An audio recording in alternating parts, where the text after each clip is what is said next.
turn the recording on. Great. Not like last time when I forgot to do that.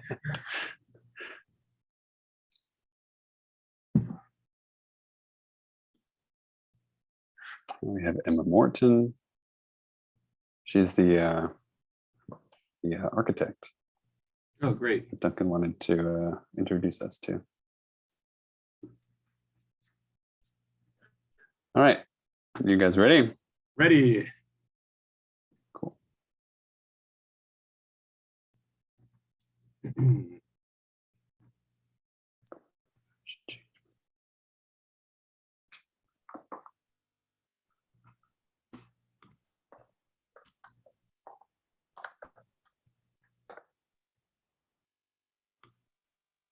Good afternoon, Emma. Can you hear us? Yes, I can. Can you see and hear me? Hi, welcome. Thank you. How are you? Doing really well. Excellent. See people trickling in here. Hello, Alan. Good afternoon. Anna.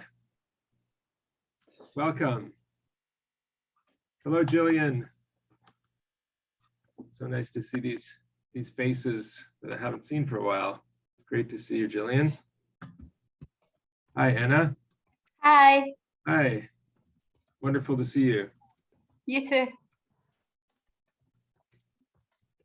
So we'll just let people wander into the room for a few minutes.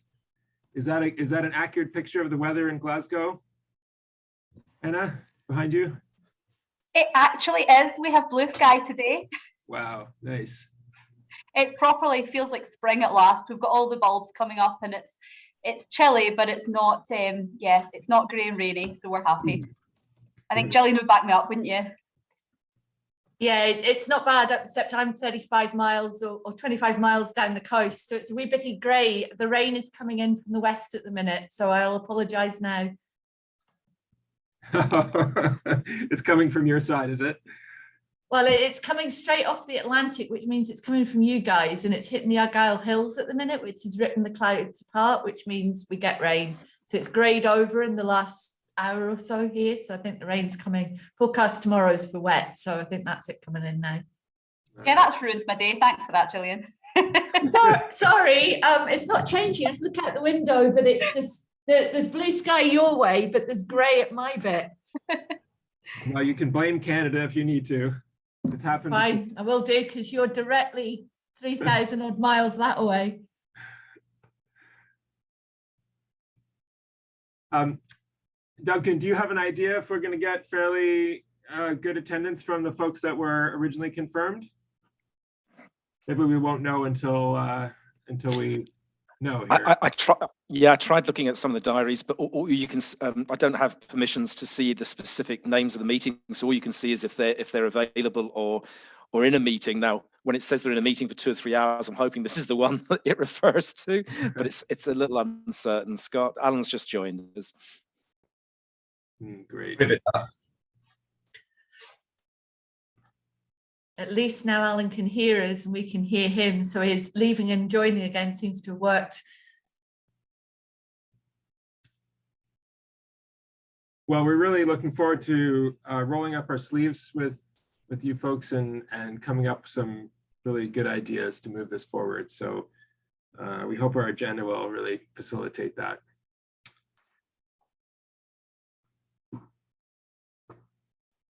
I'm going to have a little bit of coming and going, Scott, over this, because my children will be coming home and I'm in the kitchen, which means I'm at right in the danger zone of where they all descend, looking for food like hungry vultures.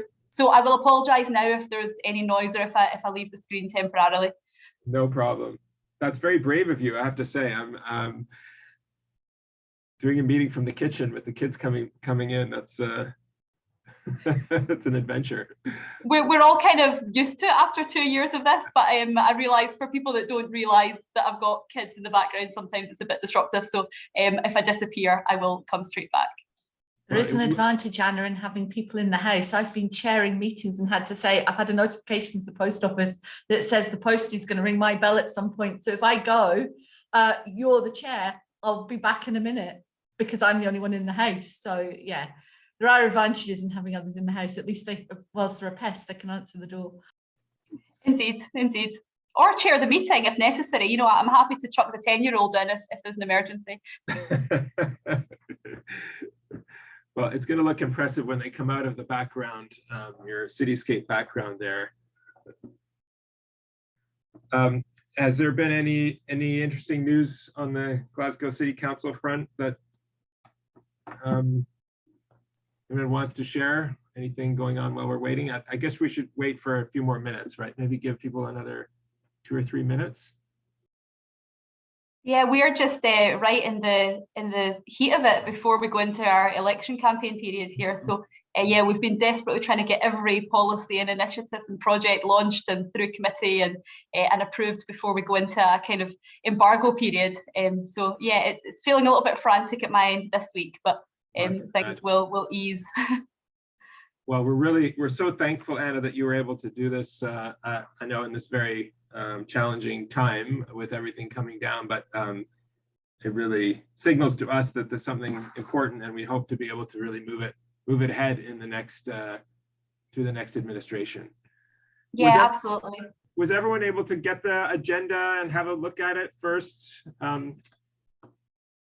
Without kind of jumping in really here, I just wanted to highlight that the last item is about how we move whatever we come up with today and what we've done in the past through the process of the election and into the hands of the councillors and the administration coming next.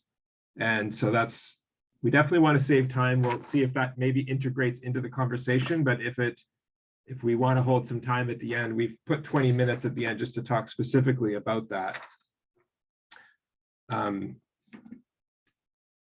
While we're waiting for folks, I'm curious, Anna, though, if that's something that seems, I don't know, as a particular challenge or something that would happen relatively smoothly, or how we might think about that.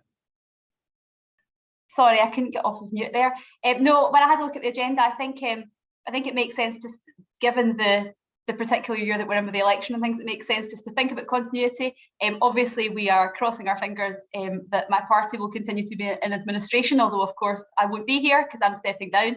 Right. So it will, hopefully things will move nice and smoothly. I think, you know, I'm really keen to just be here today and to make sure that we have that real sense of momentum and excitement behind the project. And I think that will carry over to whoever takes on my role on the other side. So I think it's good. Officers are excellent at continuity, and especially when it's good news. I don't think that should be too challenging. And this does fit, you know, a lot of our kind of strategic objectives. So it feels all good, but I think it's important to keep thinking about that and keep thinking about momentum as well. Great. Hello, Kit. Nice to have you join us. Hi, sorry I'm a couple of minutes late. I'm moving from one committee to another meeting. So here we are. Sorry. That's okay, no problem. Well, I think I'm sure everyone's in the same boat of having back-to-back meetings, and they often run a few minutes long.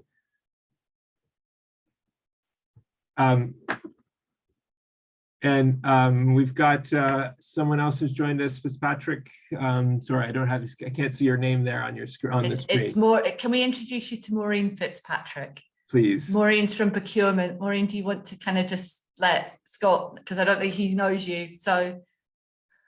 Hi, Maureen.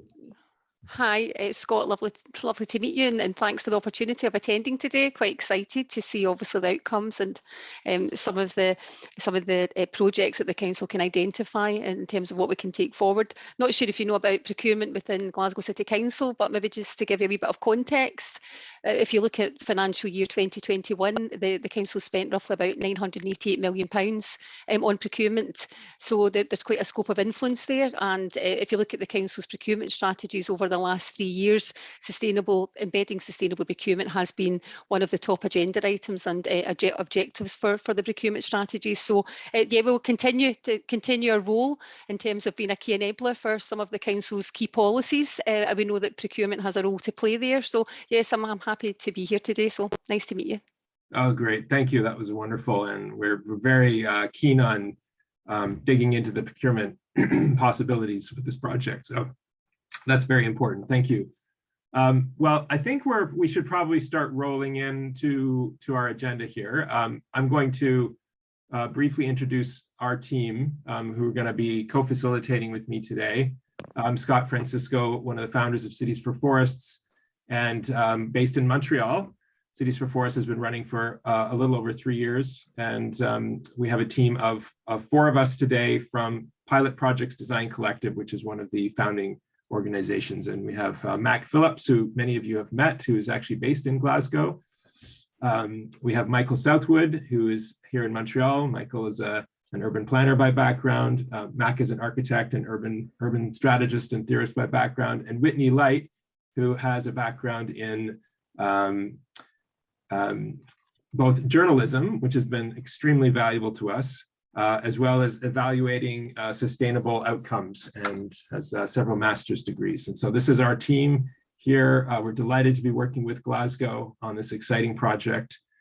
And if hopefully everyone's had a chance to look at the agenda, and I think I'm going to share my screen and roll right into a 10-minute quick context setting overview of why we're here. And then we're going to take some time for some introductions from the folks from Glasgow in the room, and with a chance for you to all share just briefly an aspiration you have for 2022 to give us some deeper insights, and for you to hear from each other a little bit about that as well. Then we're going to spend a couple more minutes on some of the technical details of this program, including some of the funding components, just to be able to have you ask any questions of us about what the parameters of the program are. And then we're going to dive into the co-design activity. We're going to explore with you all what shape and form this program might be able to take to really serve the needs and interests of the city of Glasgow. Then we'll have a bit of time for some evaluation of what we've all come up with, and then a quick discussion about the best way to move this forward through this election process. So here we are at the, well, sorry, I should, let me pause. I didn't give Duncan and Jillian, who have been the ambassadors for us to be working with you all, a chance to maybe say a few words before we really just dive in here. So Duncan or Jillian and or Anna, of course, our counselor host, would you like to say a few words before I go into this presentation? I think you should just go for it, Scott, quite frankly. Okay. Well, we'll have some time after I run through this just to open it up and do some of that. So the Partner Forest Program, this is a co-creation workshop. We really want to address these critical issues about the climate and biodiversity emergency, and really looking at how urban leadership and science-based activities can make a difference. So at risk of being dramatic, it is dramatic. I believe we are in fact living in really a moment of truth in the survival of cities, and that what we know now is that urban populations around the world are responsible for about 80% of all of global consumption that is driving climate change and biodiversity loss. And that's a pretty sobering statistic. That comes with a very hopeful side to it, which is the power that cities have to make a difference. It's imperative, we believe, that cities find both the will and a way to address these issues and these emergencies. It's also becoming more and more apparent that we can't solve these problems by looking only at the territory that cities reside on, that we can't get to net zero by only reducing emissions within the city itself. We have to look beyond the city at the patterns of consumption, the flows, the global markets, and cities must become empowered to do that, to look beyond their borders and see the sources of these problems, and find solutions in that reality. And so the innovation and mutually beneficial partnerships, we believe, are going to be absolutely critical, in particular in addressing the biodiversity and carbon in the landscape. Cities and forests are locked in a relationship that is as real, it's global, it's every city in the world is participating through the global markets that drive deforestation.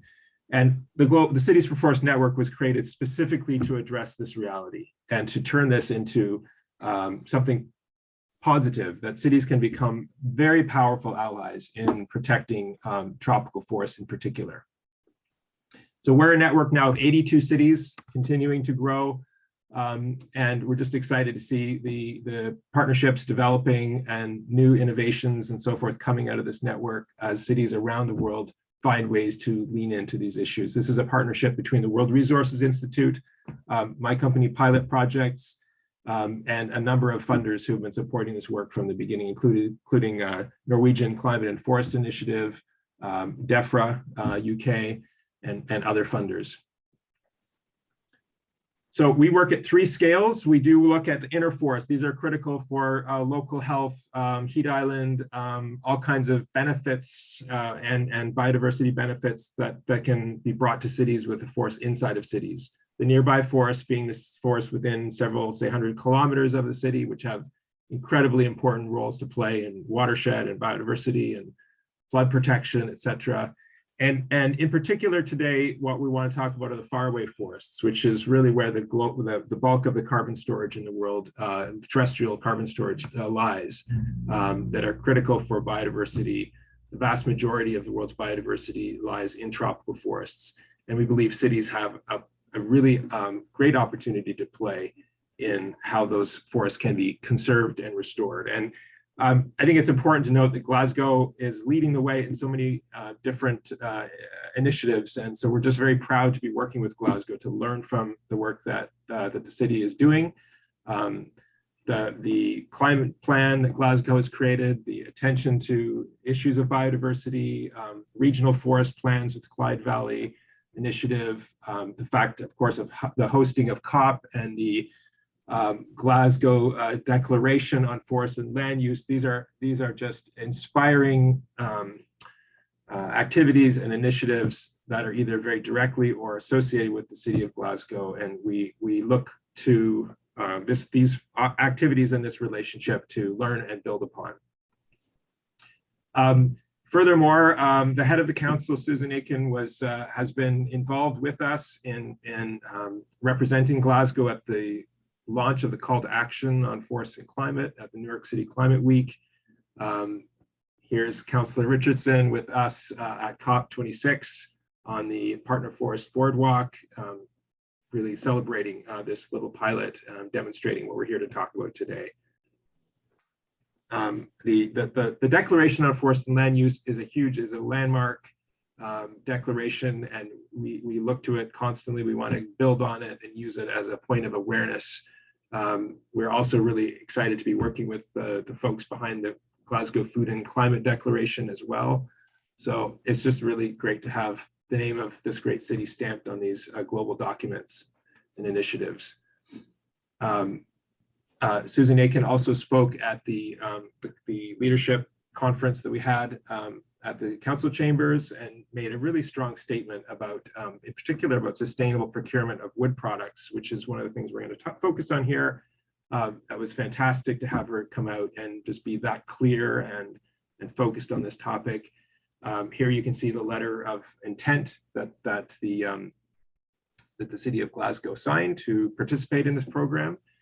So also something that we're just thrilled to have with us. And so we really see new leadership opportunities for Glasgow here based on the climate emergency declaration, based on our knowledge of tropical forests and climate change, and really building on the momentum from COP26. So the Partner Forest Program for European Cities is what we're here specifically to present. It's an opportunity to transform the relationship between cities and tropical forests through mutually beneficial wood-centered forest partnerships. So it's quite specific. The idea is to create high visibility activities and exchanges that promote awareness and promote forest stewardship and urban policies that demonstrate that understanding and that commitment to the climate and biodiversity associated with wood as it relates to conservation of forests. There's $75,000 US that available for Glasgow when this program is fully initiated. It's a sub-grant coming through our relationship with the Lotus Foundation, which is a European foundation supporting all of these issues related to global forest conservation and decarbonizing the built environment. And so that is a subgrant that is available to the city. So what is this connection that we're talking about here? So far away forest and wood, how does it relate?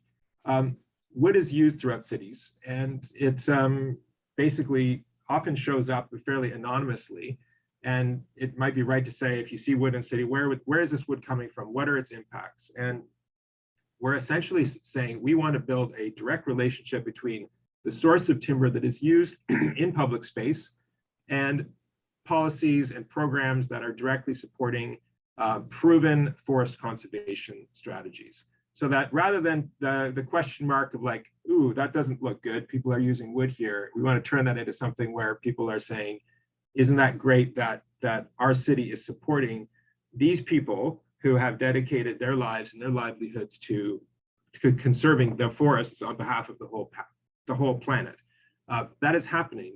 These communities are out there. They're doing that hard work. They're showing those results, and they are producing products, including timber. That is what is essentially funding their ability to do that conservation work. And it's just all about that connection between cities, the procurement, and the conservation efforts of these communities. And we really want cities to be leading the way in the systems change. So when it comes to wood in the city, where is it? Where could it be? This is the diagram we put together, and there's a lot of places it can be, and probably already is in a city like Glasgow. We'd like to see more of it, and we'd like to see it celebrated with the sustainability story really etched into the wood itself, etched into the public space, so that the story of the people, of the landscape, of the carbon benefits, of the biodiversity benefits are all part of the urban story. So use your imagination. Where could it be in Glasgow? And that's what we're going to be talking about later today. Back to our little pilot at COP26, it was just so exciting to be in the city, to work with the Construction Scotland Innovation Centre, to have a space at the Glasgow Sustainable Landing, to serve coffees and chocolate and nuts from tropical forest conservation initiatives, and to have this timber. And you can see here Anna with some representatives from Guatemala, where this timber came from, who were proudly at COP representing the conservation efforts of one of the largest intact tropical forests in Latin America. And so they were there promoting this, saying this is critical. And we built the boardwalk and brought people together. We brought representatives from these communities through Zoom, and it was just a wonderful event for us. And we learned a tremendous amount, and we were able to share this with thousands of people. And one part of that was this boardwalk that was built from this conservation timber. We also had a component of the sustainable net zero home that was built at the Construction Scotland Innovation Centre. And this timber for the deck was from a community in Guyana. And so that was a really great part of our event as well. These two communities, one called Carmelita is in Guatemala, as I said, and the representatives, some of them were from Carmelita that came to Glasgow, and Iroquama. These are two landmark community forest conservation projects who are known throughout the world to be doing some of the best conservation work. What's in it for these communities? Access to markets for their sustainable products. That's the number one thing, being recognized for the work that the hard work that they're doing. The idea that innovative work can come to these communities, that they can be sort of elevated in their opportunities, especially for young people as they look to their futures in forest conservation.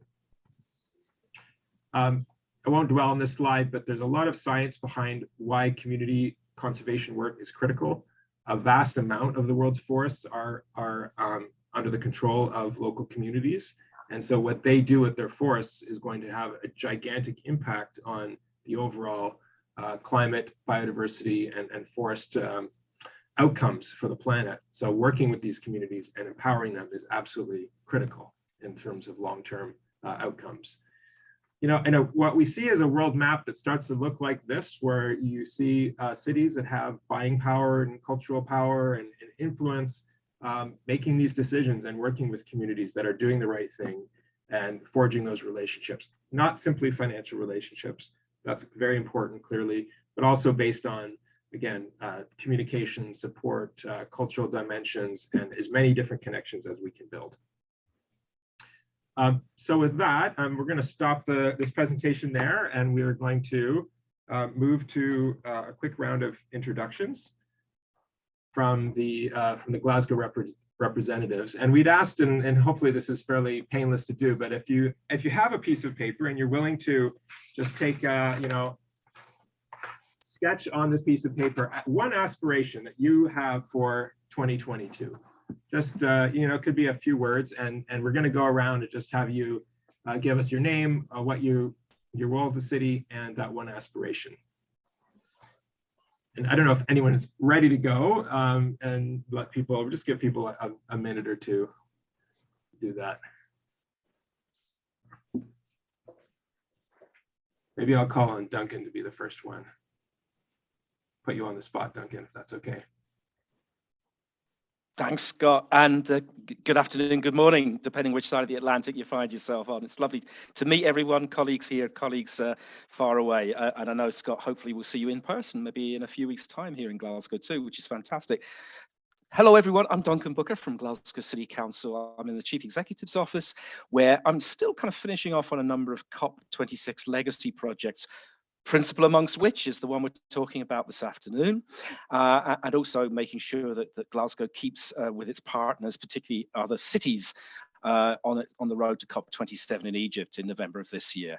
I'll also be working alongside colleagues to look, I suppose, especially at the Council Strategic Plan, which will be the translation of the winning party's manifesto in the May elections, and set really the tone and the direction for the next 5 years to 2027. And as Anna knows only too well, during which everything needs to be delivered if we're to have any hope of achieving our ambitions for 2030. And I suppose in that sense, but the big one for me in the coming year, Scott, and I know it sounds a bit vulgar and crude, but it probably is about finance and investment, because we are not short of ambition. We are, however, somewhat lacking in the means by which to mobilize that as rapidly as we would like. And we really do need to see some breakthroughs, I think, in the coming year around climate finance, both for the more sort of engineering-based ones like heating systems and decarbonizing public transport, but also, and crucially, about the Clyde Forest and making sure that we respect the natural environment and can invest in it. And some of the work that colleagues such as Gillian and others are doing will help us, I think, to actually work out what that investment looks like, both in kind of the sense of the values we put upon it, but also in monetary terms too. And I think that's vital. It's where the climate and the ecological emergency come together. So that's me for the time being, Scott. I'll pass on to a colleague. Shall I just name someone? I'm going to name Emma. Emma, over to you. Thanks, Duncan.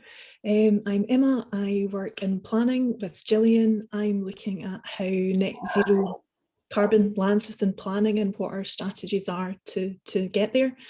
And I think what I would like to see in the next year is for us to have a council-wide net zero carbon transition plan. And that's a huge ask, because that's looking at science-based targets to get there. I don't think we will get there within 12 months, but the aspiration is for us, to deliver. I'll pass on to Mac, sorry, because he's below me. Or in fact, sorry, you are in the team, so you've already been introduced. I am. I can tell you all about my aspirations, but we want to hear from you guys. No problem. I'll pass on to Alan then. Hi there, sorry, just get myself unmuted here. My name's Alan Duff. I'm a town planner working in the council's local development plan team. That's the local development plan's the council's land use planning document. My responsibilities relate to policies around greenbelt, open space, natural environment, but also the council's open space strategy. I suppose some of the things we're grappling with just now, and this affects Gillian as well. The team I'm in works alongside Gillian's, is in relation to the implications of the 2019 Planning Act and the new duties that places upon the council in relation to a number of different areas. But one of the key ones is the production of forestry and woodland strategies as a statutory undertaking. And that can be the council by itself or in conjunction with other councils. And I suppose what we want to do by the end of the year is just get our head around exactly what that means and how we're going to do it. Thanks. Oh, sorry, should I nominate somebody else now? Please do. I'll nominate Gillian. Thanks. Okay, thanks, Alan. I'm Gillian Dick. I'm Spatial Planning Manager, Research and Development, which is one of the teams within the Development Plan Group. I have responsibility for the open space strategy jointly with Alan, and Alan is our guru, and he's done all the hard work on that based on foundations that I helped. It's taken us a good 10 years to get to where we are. I'm also, up until the end of May, the lead for Connecting Nature, which is where we've used Horizon Europe funding to try and power up our open space strategy. We have a responsibility for the forest and woodland strategy, the place efficiency assessment, which under the new Act is the key document that could stop our local development plan in its tracks. I have a real concern about the resources, and I'll say this now that Anna is the only councillor here and is moving off, that a lot of the resources seem to go to delivery and operational, and it's on the point of a triangle, and it feels very sugary at the minute because there are lots of strategies we have to do, and the strategies itself are not funded to be developed properly, resourced properly, find the right data. My aspiration is to get everything on the planet. I want to be able to ask the map. I want spatial data on a GIS base that allows me to run scenarios and say, what happens if, and is that land fit for function? And if it's not, what am I going to do about it? And to stop us acting in silos. So at the minute, I can't move, and I'll give you an example, land off the vacant dirt land register and rezone it as open space or something else because it has a positive value on the books as a really crappy housing site or economic site, and no value or a negative value on the books if I want to turn it into open space. And that has to change because I can't win that battle even if I've got, but I need the evidence to kind of say it's got positive benefits for health and well-being, social cohesion. It could start being a nature-based enterprise. We could carbon capture, carbon sink, and all of that. So yeah, there's a lot going on, and I'm not paid enough to do what I do, but I'm doing it anyway. And sometimes I pick myself up off the floor and go again. Seamus, over to you. Hi, folks. Can you hear me okay? Yeah. Yes. I'm Seamus Conley. I'm the Group Manager for Parks Development and Neighbourhoods Regeneration and Sustainability. We've got a broad remit for, as you probably imagine, parks right across the city, whether it be providing areas for play areas, formal play areas, informal play areas, biodiversity, and one of the major things that we're looking at is tree planting and how we can plant trees in our open spaces or our parks in partnership obviously with Gillian and the team at the open space strategy and the Clyde Climate Forest. For me, the big challenge that we're going to have this year and the years ahead is relating to ash dieback and how we actually deal with that. We're talking possibly in the region of 30,000 trees that we may know about, may need to be removed over the next 10 years.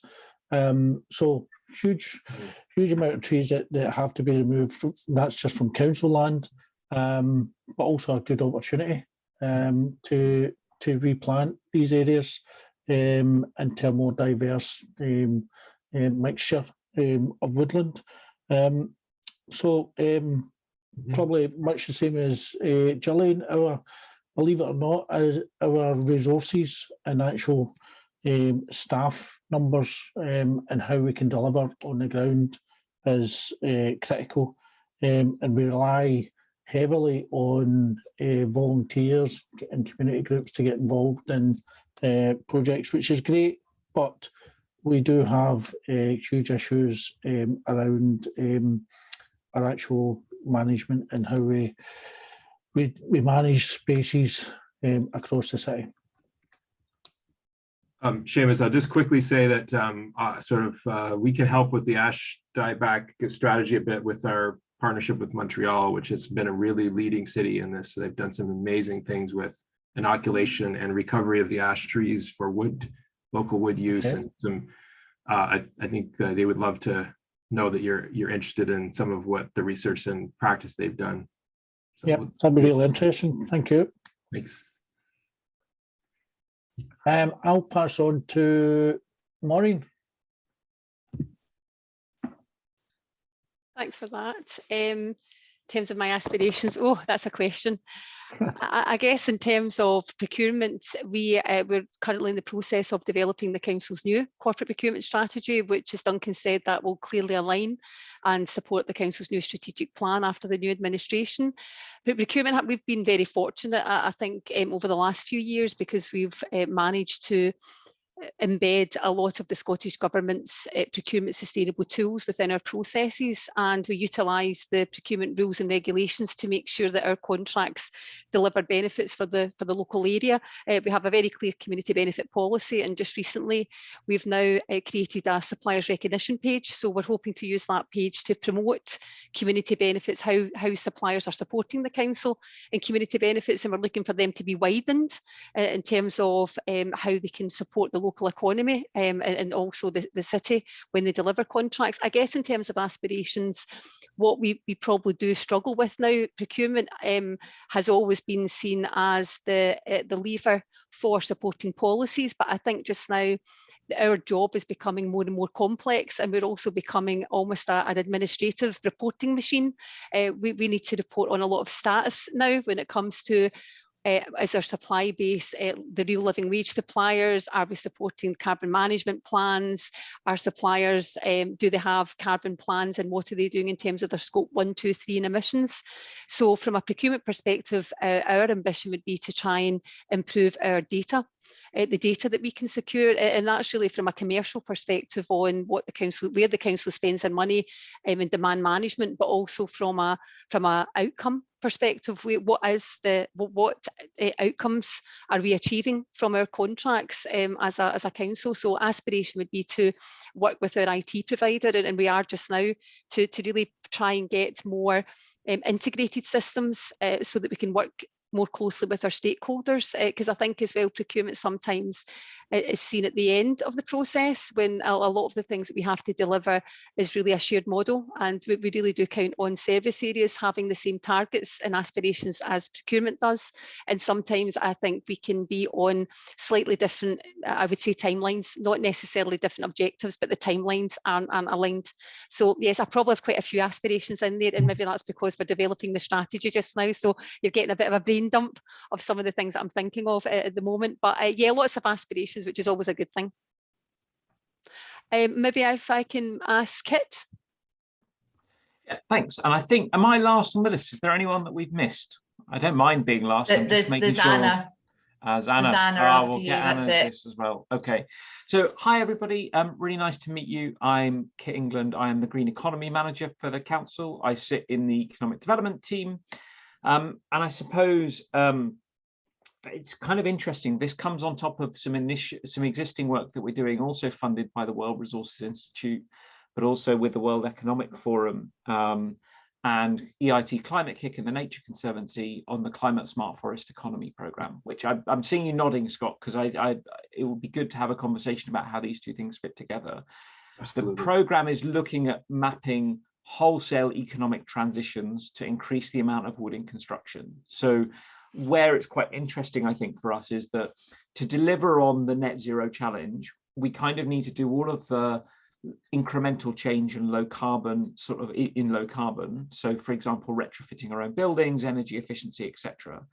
But actually what we have to do if we're going to get the harder to design out carbon is to make multiple interventions in multiple systems all at the same time in a kind of economic planning that was done similar to the Second World War.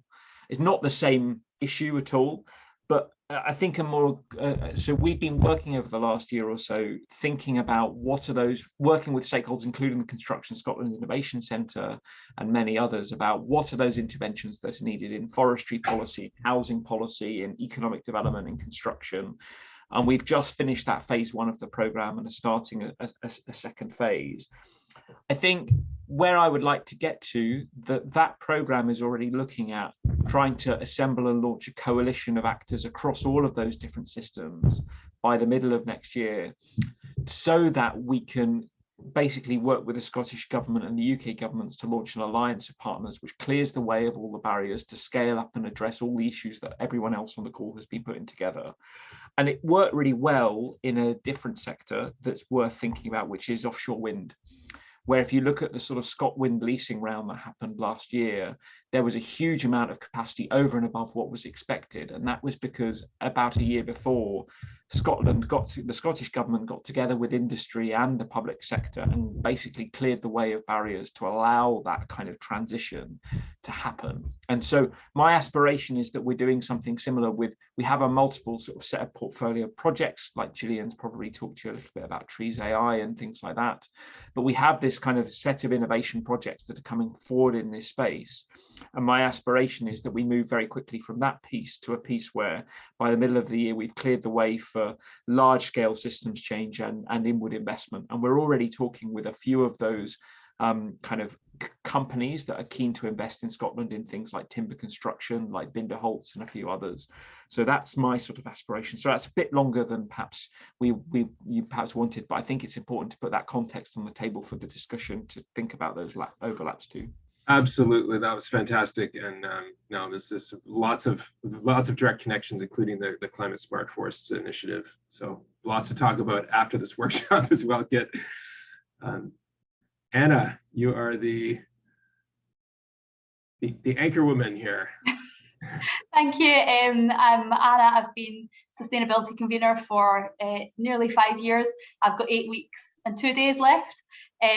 So in terms of aspirations, I would love all these problems that have just poured out from colleagues on this call to all disappear as if by magic. But I realise that a lot of these things are challenging, and everyone is doing a fantastic job of really trying to identify those barriers and overcome them.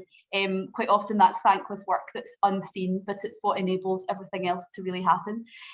You've heard a lot about the internal work that's going on, so I think I'm going to focus slightly more outwardly and say that something that for me is a big aspiration is that we start to, or that we continue to show the people of Glasgow what climate action looks like, and that it feels like a very tangible thing and a very positive thing.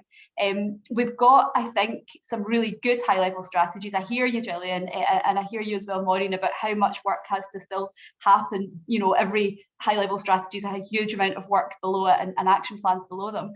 But I think nobody could doubt what direction we need to go in, and I don't think anybody could doubt that we are now starting to align departments and that we're all trying to move in the same direction, and that feels like a really positive place to be. But we need to turn all that into actual stuff that affects the lives of Glaswegians and that tells stories that climate action is not a bad thing that means they can't do things or that they have to give stuff up at, so that climate action is positive and they're going to have a better city and better lives as a result. And I think we've got some of that happening already. And you know, in terms of green space, you know, so many people on this call have made things happen. We've got trees growing, we've got pollinator parks that we didn't have before. We've got, you know, the nature-based solutions coming out. All of that's happening. And there's something really exciting, I think, about this potential story we can tell with this project of, look, you know, lovely public space, positive things, a nicer city, but actually you have made, or we have made, the lives of people somewhere else better. And I think, you know, Glasgow is a place with a big heart, and I think people will really take to those stories. We don't just look after our own, we're happy and we're keen to see that we're looking after those elsewhere as well, and having these really lovely interactions and relationships. So I think that's what I'm excited about. Let's see some delivery on the ground, more delivery, because things are happening, but certainly delivery that just makes it all real, and we can point to it and say, this is what we mean by a better, fairer, greener planet. And yeah, so good luck, everybody. Oh, thank you so much. Everyone, thank you so much. It's so inspiring to be looking at this great group of people and to hearing from these stories and activities. And we're really honored to be working with you. The procurement side is absolutely critical, and this is the innovation in procurement is going to be one of the big factors in the transition. So we're at the cutting edge. This project really is at the cutting edge of transforming procurement thinking and actions. It's about transforming the way we see climate action on behalf of cities the kinds of relationships that can be opened up at a global level. That means that this kind of program is not easy because we're breaking new ground. And at the same time, we really depend on leading cities like Glasgow to be the innovators. And we know it's possible because we've seen great innovations in every dimension, in public policy, in infrastructure, in engineering, in different forms of accounting and accountability coming from cities. So I could say we're under no illusions that this is not difficult, but also that it's not impossible. And I think this is just about rising to that challenge. So this next 10 minutes is mostly going to be for questions, but I do want to frame a little bit more of the detail. This is about program details. So I just want to reiterate that this particular program that we're here to innovate on today is a grant-funded program. So the $75,000 US dollars is available to the program, either directly to the city or city partners. It's a sub-grant to fund the support of tropical forest conservation and restoration through a mutually beneficial relationship with Glasgow, with the understanding that wood is the sort of center of that relationship. But there's a fair bit of latitude in how that plays out. There's ideas about education and communication strategies and neighborhood engagement and infrastructure in parks and so forth. So there's a lot of room to innovate here. And we hope that these programs, as they roll out in various cities, will actually look quite different from each other as cities find creative ways to engage. So before I say anything more, maybe there's like a bunch of questions that are on your lips right now, and I can just pause to see about that. And then if not, I'll go in further. So any raised hands, you can do that just physically, or you can use the hand button. Kit. So I have a question and then I have an apology as well. So I'll do the question first, but I suppose it was, I'm just aware of a whole range of different initiatives that are in this space. It's a really important, but it's also a very kind of crowded space. So the CSFEP, the Climate Smart Forest Economy Program, is a good example of that, but there are also some other programs that like the World Economic Forum and things are doing. I just kind of had a question about how much conversation are you having around across some of those very large scale sort of city-based initiatives, and how the strategic fit of some of those is to the extent to which there's a strategic fit around those things. So that, that was just an open question, I guess. Well, to address that first, to some degree, we're talking to folks in all of those programs, and the Climate Smart Forest Initiative, which WRI is also one of the partners on, we're quite closely connected to. And in fact, that's funded in part by the Good Energies Foundation, which is a sister organization of LADES. So they're quite closely connected as well. The World Economic Forum initiatives, there's a few different ones, and I don't know if the one you're speaking of is the same one, for example, that we've been talking to ARC 2030 MAC about, which is basically the promotion of decarbonizing the built environment through the use of wood. What I will say is, and probably everyone here has heard of the idea of using wood for larger buildings to reduce and in fact even store carbon in the built environment. This program that we're talking about today takes a different approach, and that is that we're not actually going to be calculating the carbon stored in any particular piece of wood, but rather linking the wood to the preservation and conservation of tropical forests, which is quite different. So it's a parallel program in a sense, in that it's the built environment as an opportunity for decarbonizing, but in this case, it's looking to the source of the timber, not the timber itself. And that's a much longer conversation to have, Kit, which we should have. But when we participated with CSIC in their net zero home, that was a home built with homegrown Scottish timber, and some of you may have walked through the home. It's a wonderful project, and we were just delighted to be part of it. What we contributed was a small amount of tropical hardwood decking for the exterior, which was, I think we calculated it, but it was something around 2% of the total amount of timber in that building. And with that 2% of timber, we were able to show a connection to the conservation of significant component of the Iroquois conservation concession. So that's the carbon of that. So we're looking at how you integrate these. So like the tropical timber has a different carbon story than the homegrown timber. They're both really important, and we want to find ways to bring them together. So they're absolutely compatible. We are in conversations, but we always need to do more. Okay, that's really, really helpful. We should have a follow-up conversation, because I think there's been, for example, there's been some estimates about the carbon benefits of wood in construction in the city region. There's been a number of scenarios modeled through that phase 1 work. My apology is that I've been treble booked for this afternoon, and I'm going to have to dip out for half an hour, and I'm really, really sorry.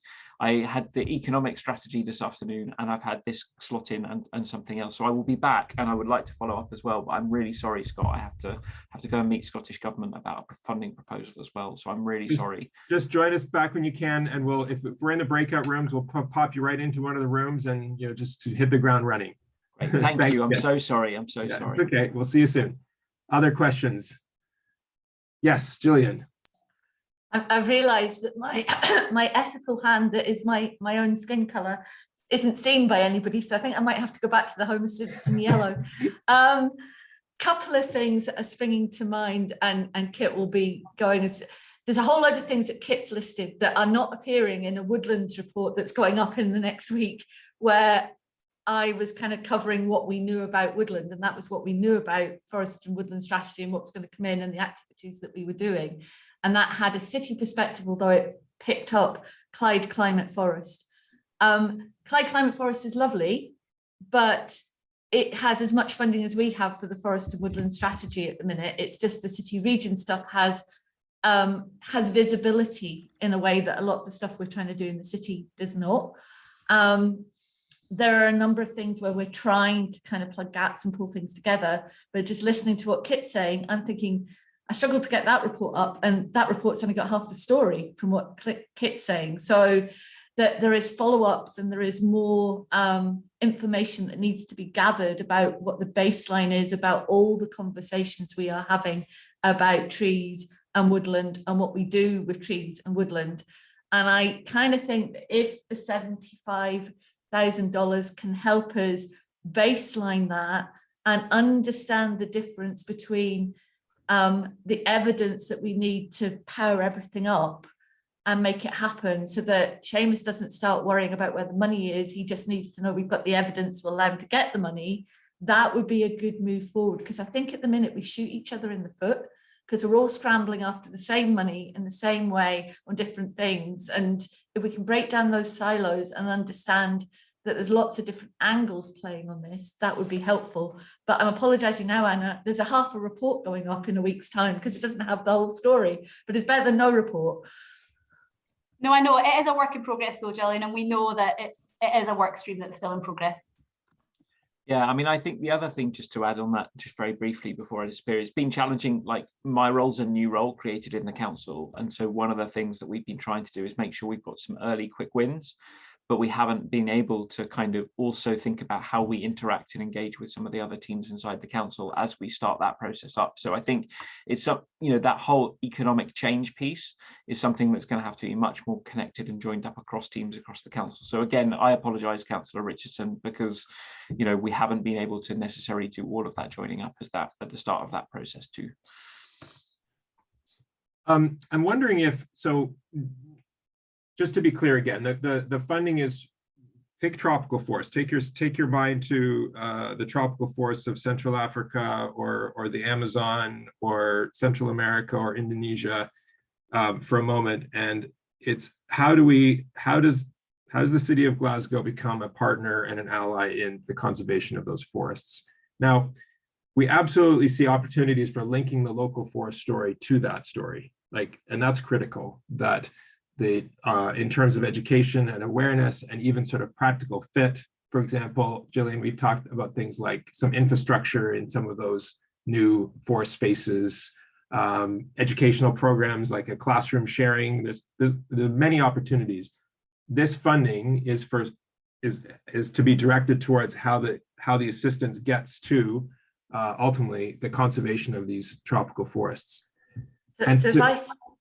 Go ahead, I Gillian. spin off that very quickly before Emma kind of comes in.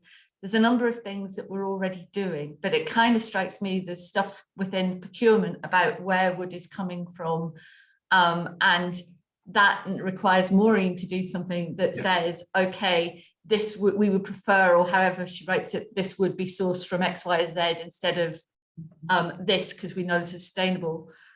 Does it tie into some of the other things that are the byproduct of or are being produced? So you did the coffee truck and you found some tea, which was wonderful, and you found some chocolate, and there's some bits and pieces that support those communities that could come over. And then there's also the kind of some of the stuff we do, because we all get faced with arguments with people about why we're bringing wood in. And I understand completely why you would use hardwood, because that has a longevity and it's easier than the softer woods that we have here, and it's a better product to use for long-term sustainability of something. So we kind of need those stories, I think, as well. Sorry, Emma, I jumped in. It was as if Scott and I were having a conversation, so I'll shut up. No problem.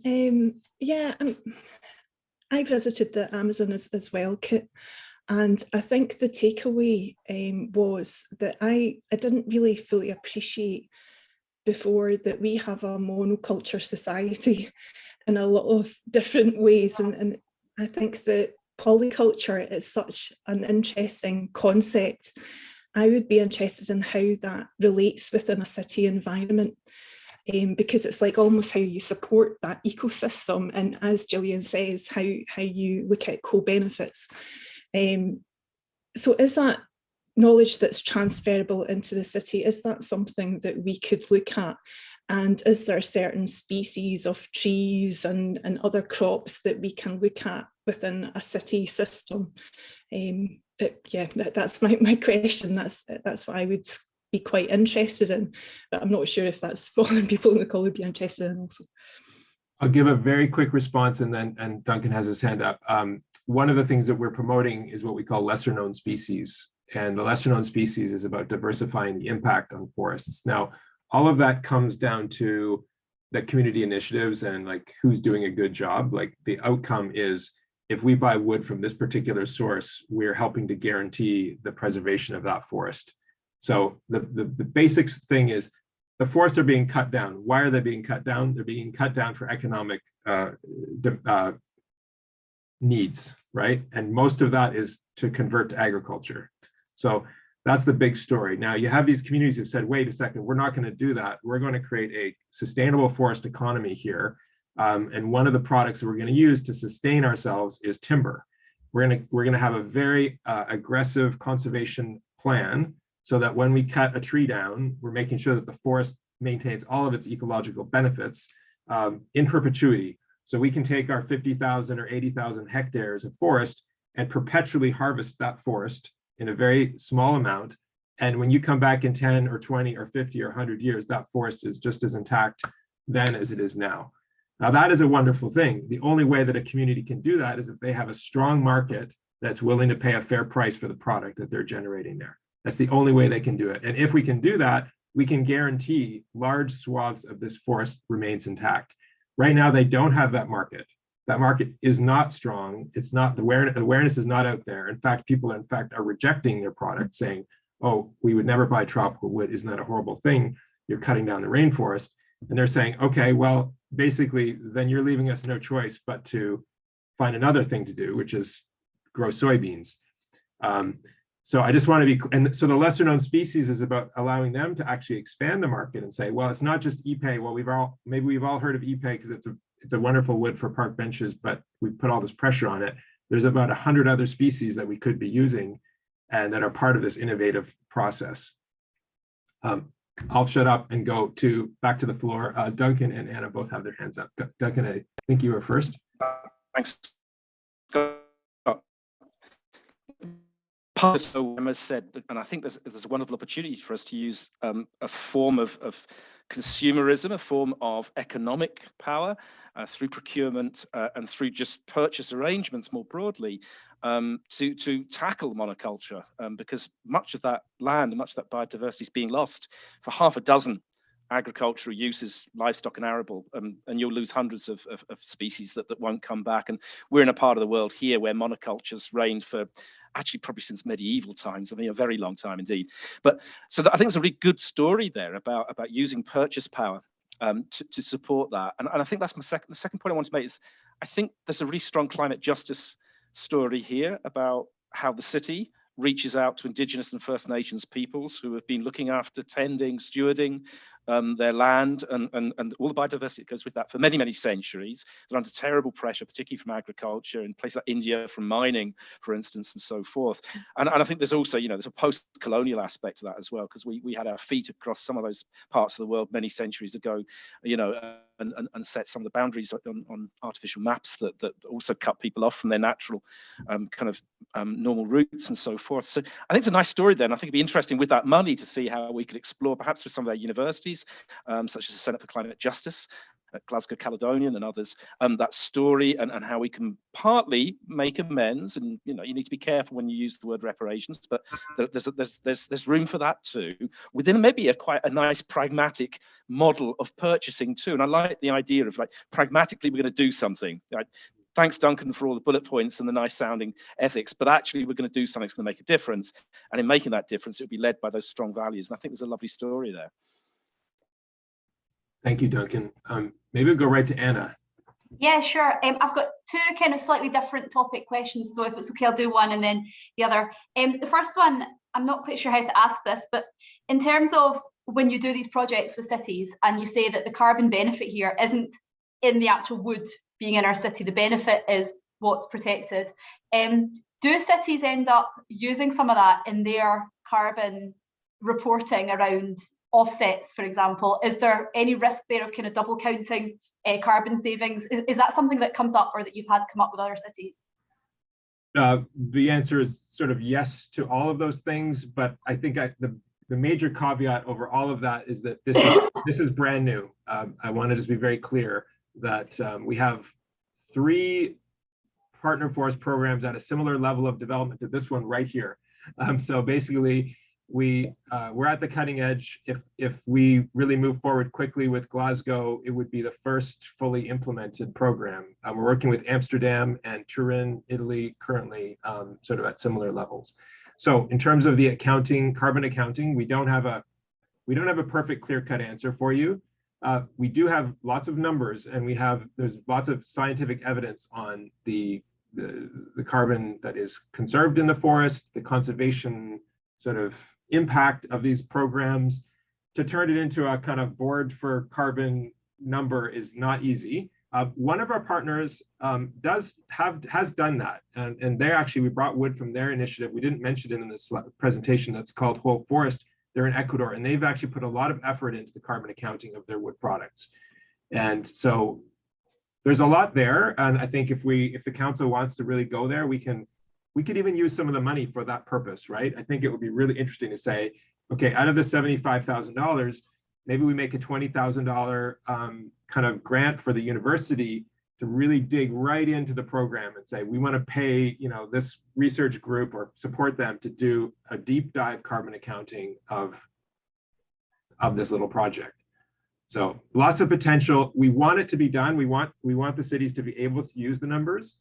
We're probably a few years away from that becoming normalized, but that doesn't mean you can't pilot it. And you can always sort of put the numbers there and say, well, maybe we can't fully count this, but we're going to run it as a side column.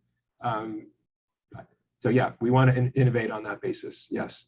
Yeah, no, that's really interesting. And then the other one, which is more back, I've got this interest in the kind of the story that we tell around this and how we inspire people to take an interest in this project. And it's interesting, I think a lot of us had that feeling that, tropical hardwoods are bad. Hi, darling. It destroys places, by using it. And actually this is really flipping that on its head and saying that it is a very proactive conservation tool.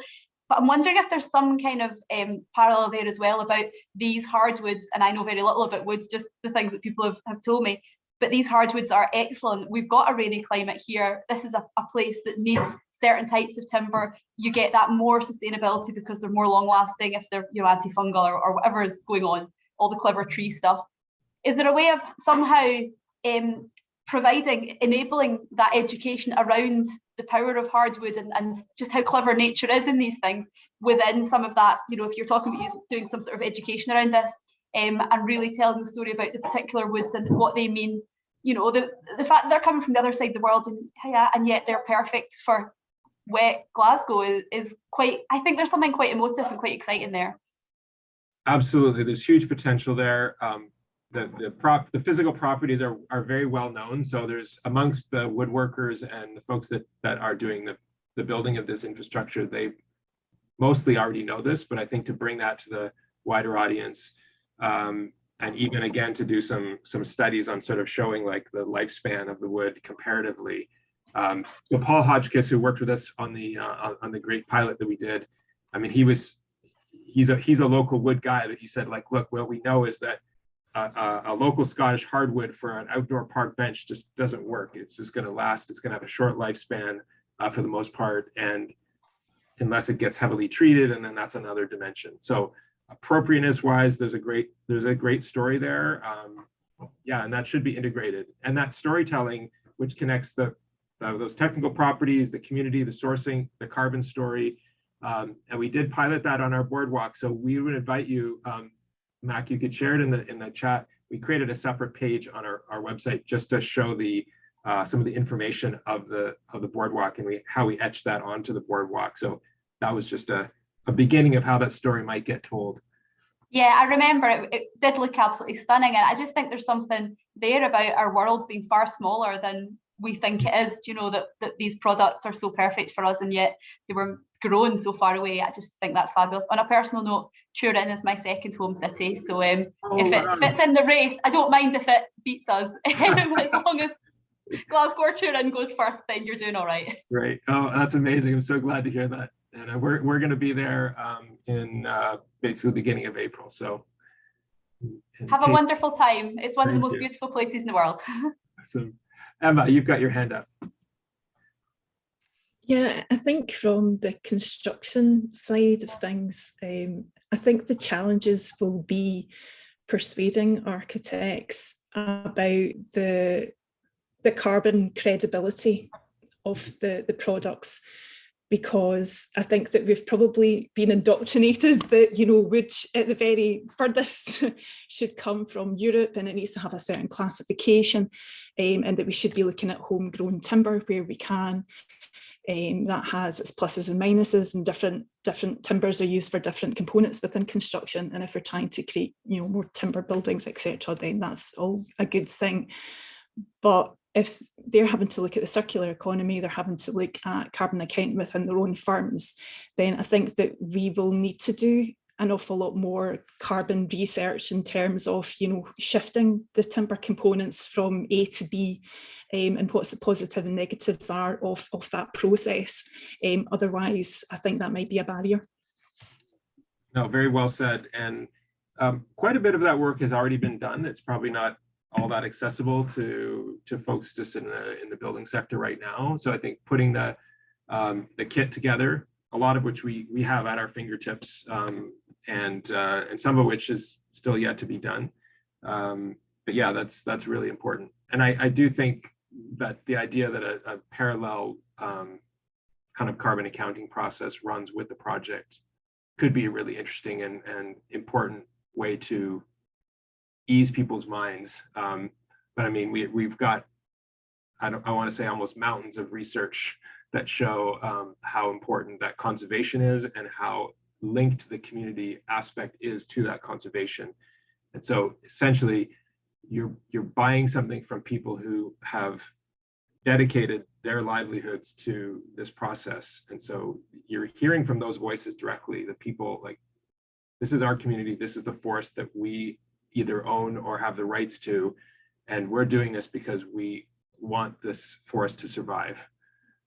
So there's another dimension which goes beyond the data, which is being able to actually have a relationship with people, even visit. I mean, I think this is important. We foresee the program as it unfolds, and I should have said in my detailed description that this is not a one-time project. The $75,000 grant is to start a relationship that we hope goes in perpetuity. I mean, who knows how long in 20 years if Glasgow is still working with the forest community and every year has an annual contract of timber or something like that. That would be our ideal goal. And that people have visited this community, people have gone, and there's an ecotourism aspect to it, and there's some kind of a student exchange that happens. And so you can imagine this really unfurling into, we get to know that place. It's like knowing the farmer that's supplying your, your meat, for example. If you're eating meat and you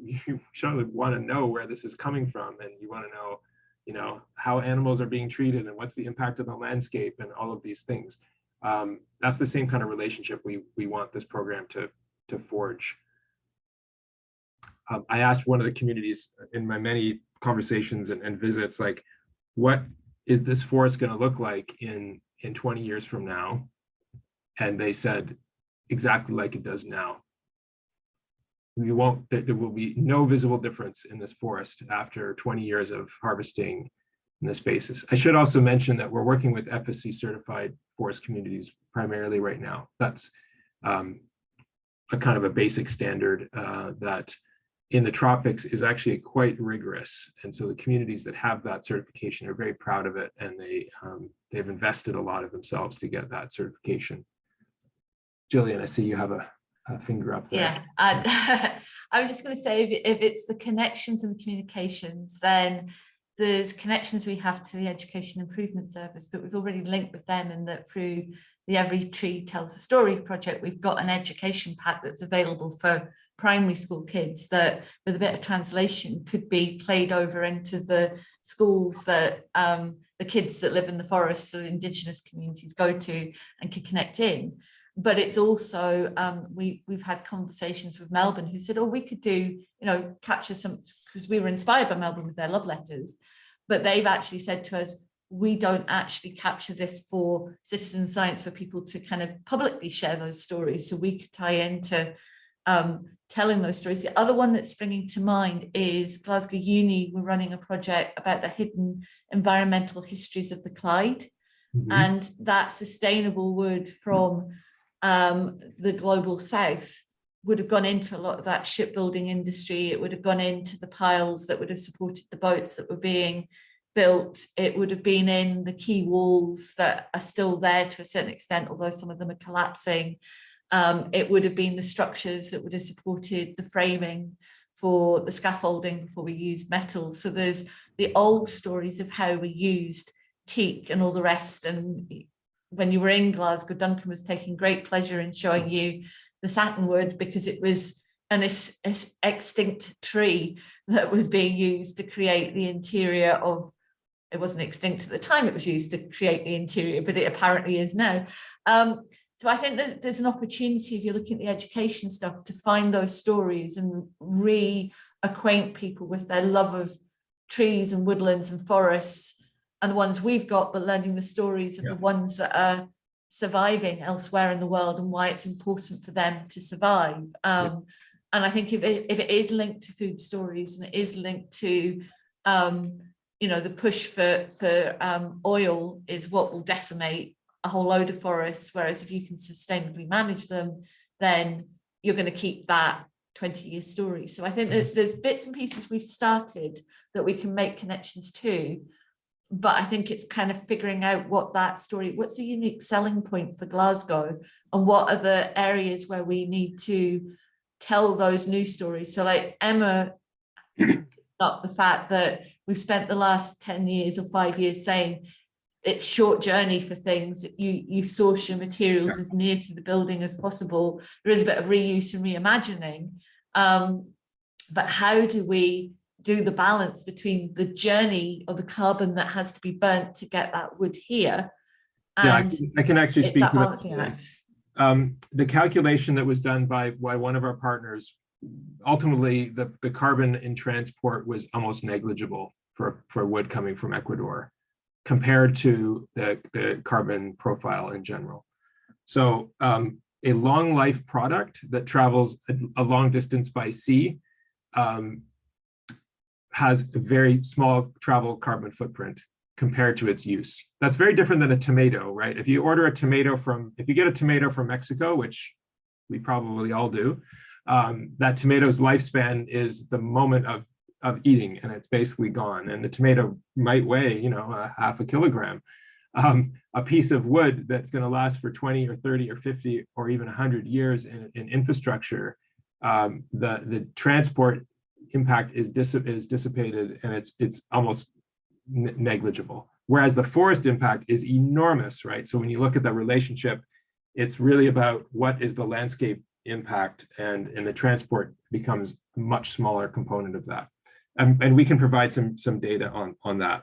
I will also say I looked into the satinwood story, and it might be encouraging to note that in my research, and I did dig as far as I could and probably spent about an hour on it, that tree is not extinct, and it's thriving in Australia. So I don't know, I can't guarantee that, but I can say that perhaps rather than thinking about that wood being sort of consumed to extinction, we should find out, because, well, we certainly don't want that kind of narrative. We want to be careful. So that's actually, maybe it's a cautionary tale, because of course you can do that, but it's not, forestry is not the main driver of deforestation. And that's an important thing to know. Agriculture is by far the larger driver of deforestation. So this is an opportunity to sort of flip that. And we do need to move to our next activity, but Anna, you've got your hand up. We'll do one more question, and then we'll move into our visioning activity. Yeah, apologies. I am going to have to go into another meeting as well, which was rearranged, which I can't get out of, so apologies. Just to say before I go, I thought the comments that you just made about, you know, the carbon life of a hardwood was really, really interesting. And probably research that I'm not familiar with is what specific timbers are best placed for certain uses. And that probably extends into goods and services as well. You know, a beautiful teak table is going to last generations and hundreds of years. And I suppose there's probably cost benefits of using certain materials. For you're not going to have a teak clad building. That's just not going to happen. I wish it would, but it's never going to happen. So maybe there's some research there that also needs to be done before I jump off the call. But it's been really, really interesting. Thank you very much. Thank you so much, Emma. Great. Well, our first visioning activity we call headlines. And the activity is to basically just imagine a news story. And hopefully everyone has a piece of paper that you can just write on. We're just going to ask you to sketch this out. Our team has a Google Doc, a shared Google Doc, which we're also going to use. And we can share it in the chat if you want to open that as well. And if you feel more comfortable writing into that, you can. But the idea of this activity is imagine a news story in 2 years from now. Choose the medium of your choice. Is it Glasgow's primary newspaper? Is it a blog that you love, a magazine? And just write the headline of the story that you want to see. This is a success story. What does the headline read? And it's to do with this program. So I mean, the framing of it is a partner forest program has happened, and what does the media say about it? That's going to make you proud. That's going to make you want to share this link with everyone you know. So we're just going to take a couple minutes, 3-4 minutes, and just brainstorm that. We said in the agenda that you can draw a little graph or a picture if you feel like it, a sketch. We are running a little short on time. So just if you are comfortable with that, throw the sketch in there. And we're all going to hold them up to the camera. We're going to take a screenshot of them, and then we'll transcribe them into the document. I'm going to do this too, by the way. So we will convene together in a couple of minutes.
How are we doing?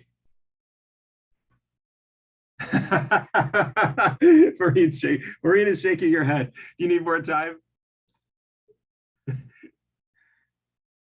We can do this in a very kind of share as we go method. So does anyone have one that they want to share at this point? Emma, you're back. I'm so glad you're still with us. Sorry, I need to go at 5:30. I'll probably go off about 25 past, but I put mine's in the chat. Okay, all right, it's in the chat. Great. I'm going to go ahead and read it aloud. Forest stewardship in Glasgow has provided multiple co-benefits to the residents and raised funds and morale in communities around the city. Great. Thank you, Emma. Jillian, I see both of your hands are not on your paper, which means you have probably completed one. Do you want to share yours? Look it in the chat again, but that was after kind of scribbling and crossing out and crossing out and crossing out. I have just put every tree connects every community, the citizen science that created stories that created opportunities. Great. Awesome. I love the idea that citizen science could play a really nice role here. Awesome. Who wants to go next? Alan. Sorry, I've gone a bit generic. Okay. If you hold it still with your camera, you can read it. I'm just not sure if I'm centering it properly. Is that coming across clearly? Glasgow's innovative partnership with forest community helps safeguard tropical forests for future generations. Awesome. Well, that might sound generic in this group, but that is by no means generic out there. That is a progressive, that's a progressive headline for others to read. So thank you for that. Maureen, you've written one in the chat here. Sustainable Glasgow helps to sustain the forests in particular community, let's say in Washington, and the local people are benefiting from our support. Short and sweet. Awesome, love it. You can have to. Duncan, do you have one to share? I put mine in the Google Doc. I had some headlines, and it is with due embarrassment and shame. I should read this one out. Glaswegians doing their bit to save the world's forests. I'm sorry. Someone had to come out with it, and I did. And then I had another headline, Glasgow reaches out to the world and helps save forests and jobs. And then I had one that I thought maybe is kind of a bit harsher. Glasgow begins to atone for empire with partner forest program. So these were just intended as headlines. That's great. Can I say that, Duncan, I thought that first one was Gillian. I don't know what that says about you or Gillian, but that was my guess. I think we're definitely morphing into a similar policy person these days. Oh dear, I don't know whether that's a positive or a negative. I've just said it without comment, Gillian. I'm gonna leave you two to work out if that's positive or not. Anna, have you got one to share? Yeah, I put it in the Google Doc as well, and I just said that rainforest trees find a new home in Glasgow and play their part in tackling the climate emergency. So I just like the idea of these trees coming somewhere else rainy, that they could make a new home here, and that the climate emergency was, you know, the main, or not the main driver, but a really, really important part of why they're here and what they're doing, and trying to flip that idea that cutting down rainforest trees is bad. Fantastic. That is great. Okay, thank you, everyone. Now, the next activity is called Keep, Toss, Create. And if everyone wants to open the whiteboard, we're going to do this together. Imagine this whiteboard is in the room with us. You can see that there's 3 columns. So if you just take a minute to have the window sort of opened up, and I think everyone can go to edit mode. I see a lot of comments, and maybe Mac or Whitney or Michael, you could, actually, Michael, you were delegated to be the main whiteboard marker holder. So you can just accept everyone's contributions, so we don't need to see the comments. And I'm going to take out that one note. So can everyone see the 3 lists? There's a list, a keep list, a toss list, and a create list. And the way that this works is this is a brainstorming activity, and these 3 categories, it's pretty open. But what we want to say is, there's things that are happening right now that are wonderful. And you want to make sure that these are kind of, the spirit of these things is carried through. It could be very specific, you know, it might even be a piece of infrastructure that you love, that you want to make sure is not lost. Perhaps that becomes part of a restoration opportunity for using partner forest wood. Toss would be anything at all that you want to never see again. Something, an attitude, a policy, a project or something. So this is like, let's get rid of that. And then the create, of course, which typically is the largest, most populated column, is something new. You don't have it now, you want to see it. So this list, we can just write as many things as we want in here. I don't know, once we're all on top of each other in this, if it will, how it will track. And if you want to say it verbally, Michael or one of us can just put it in for you. Okay, I see them coming in here. Risk aversion. Awesome. That's that helps this project, because in some respects there's risks in a project like this. And if we're only worried about the risks, we probably won't do anything innovative. Keep internationalist outlook. Very important, and very important for our global future that we do that. If anyone is not in the document and just wants to shout them out, we will write them in for you.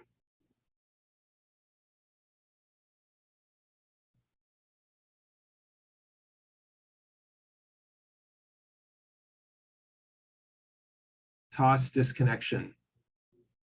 Great.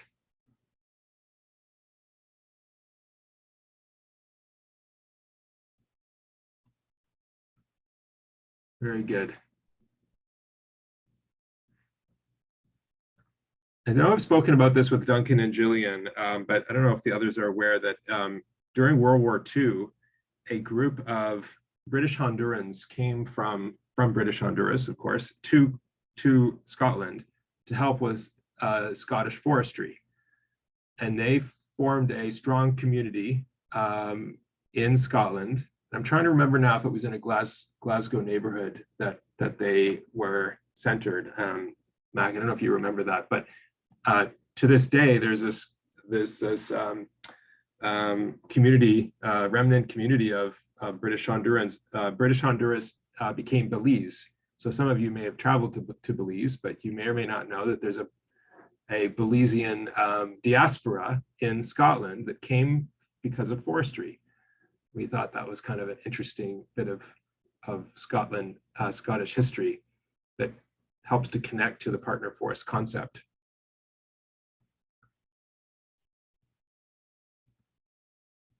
So I'm going to write one in on that basis, saying cultural connections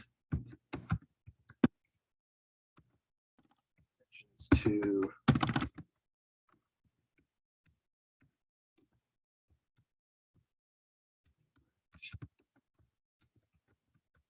cultural connections to Scottish immigrant communities. That's my contribution.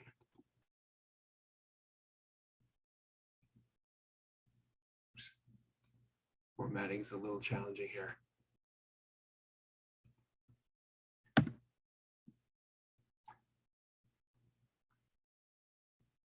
We could think about it both ways as well, because obviously there's a lot of history of Scottish people emigrating. And my first name Scott is because my grandfather came from Scottish descent, and he was part of the clan of Scots. So I'm Canadian with Scottish roots. So I don't know if that's another cultural If connection. you want that kind of thing, then Scott, you start looking at the cooperage skills. So I'll give you the story. My great grandfather was a cooper. So he had the cooper skills of making the barrels. And he started by making the barrels. He moved off the Slate Islands, which is Seal and Easdale, to a place called Furness, which had a gunpowder factory. So he was making the barrels for the gunpowder factory, and then the gunpowder factory blew up. So he moved to the next one, and that blew up.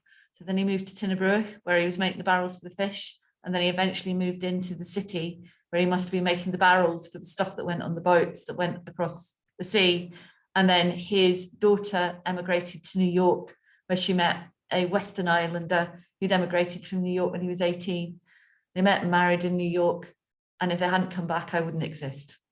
That's awesome. My mum would, but I wouldn't, because she wouldn't have met my dad.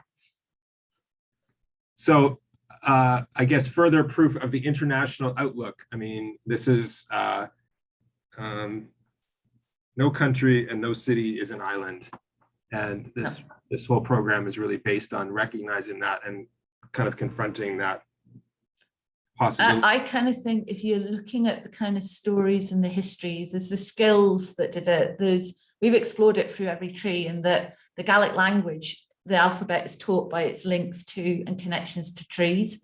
So the children learning Gaelic learn it by the tree names in the Gaelic that associate to A, B, C, D, E, F, G. There's the stories of the trees that have been there a very long time and what they've witnessed. And particularly the hardwood trees have witnessed a whole load of stories. So you've got your change from British Honduras to Belize to whatever, and the coups and the whatever. It kind of makes me think that the trees that are surviving in Ukraine at the minute, for instance, are witnesses to and will be scarred by the stories that are happening around them at the minute.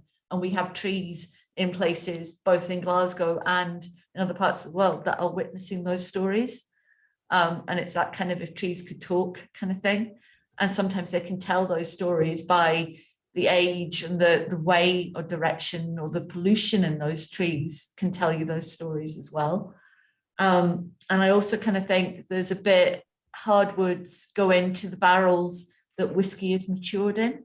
And some of them are coming from the kind of Americas. So it's bourbon barrels that flavor some of the whiskey and give it its different flavor. You never want a new cask to start your whiskey. You want some old ones that have had wine or bourbon or Jack Daniels or something else in it first. And the furniture as well. You know, I'm sitting in a room where I've got my mum's 1960s wooden furniture and a 1950s thing that my gran had, because it's solid wood, but I'm sitting at a desk that's IKEA and it's probably hollow and made of MDF. And I can already see bits of it sort of wearing off. So well, I think there's all those stories. Yeah, that speaks to the longevity. And one of our wood, we've developed, and Marina, I'm going to mention this to you and we'll share it with you. We've developed a procurement guide for cities on wood, which is far beyond tropical wood. It's really about the whole spectrum of wood choices. And one of the, what we call pathways, is the lifespan of wood products. So it's all well and good to talk about carbon being stored in wood, but if it only lasts for 5 or 10 years, you really haven't gained anything on that storage. It's only when things last for a significant period of time, like that wooden table that's over 100 years old, or a building that's been around for over 100 years, that's when you start really getting those benefits. So that's very important. But I put in another one, innovation in procurement. I saw someone said, toss the old procurement system. Maureen, I don't know if that was you or if that was someone else directing it to you.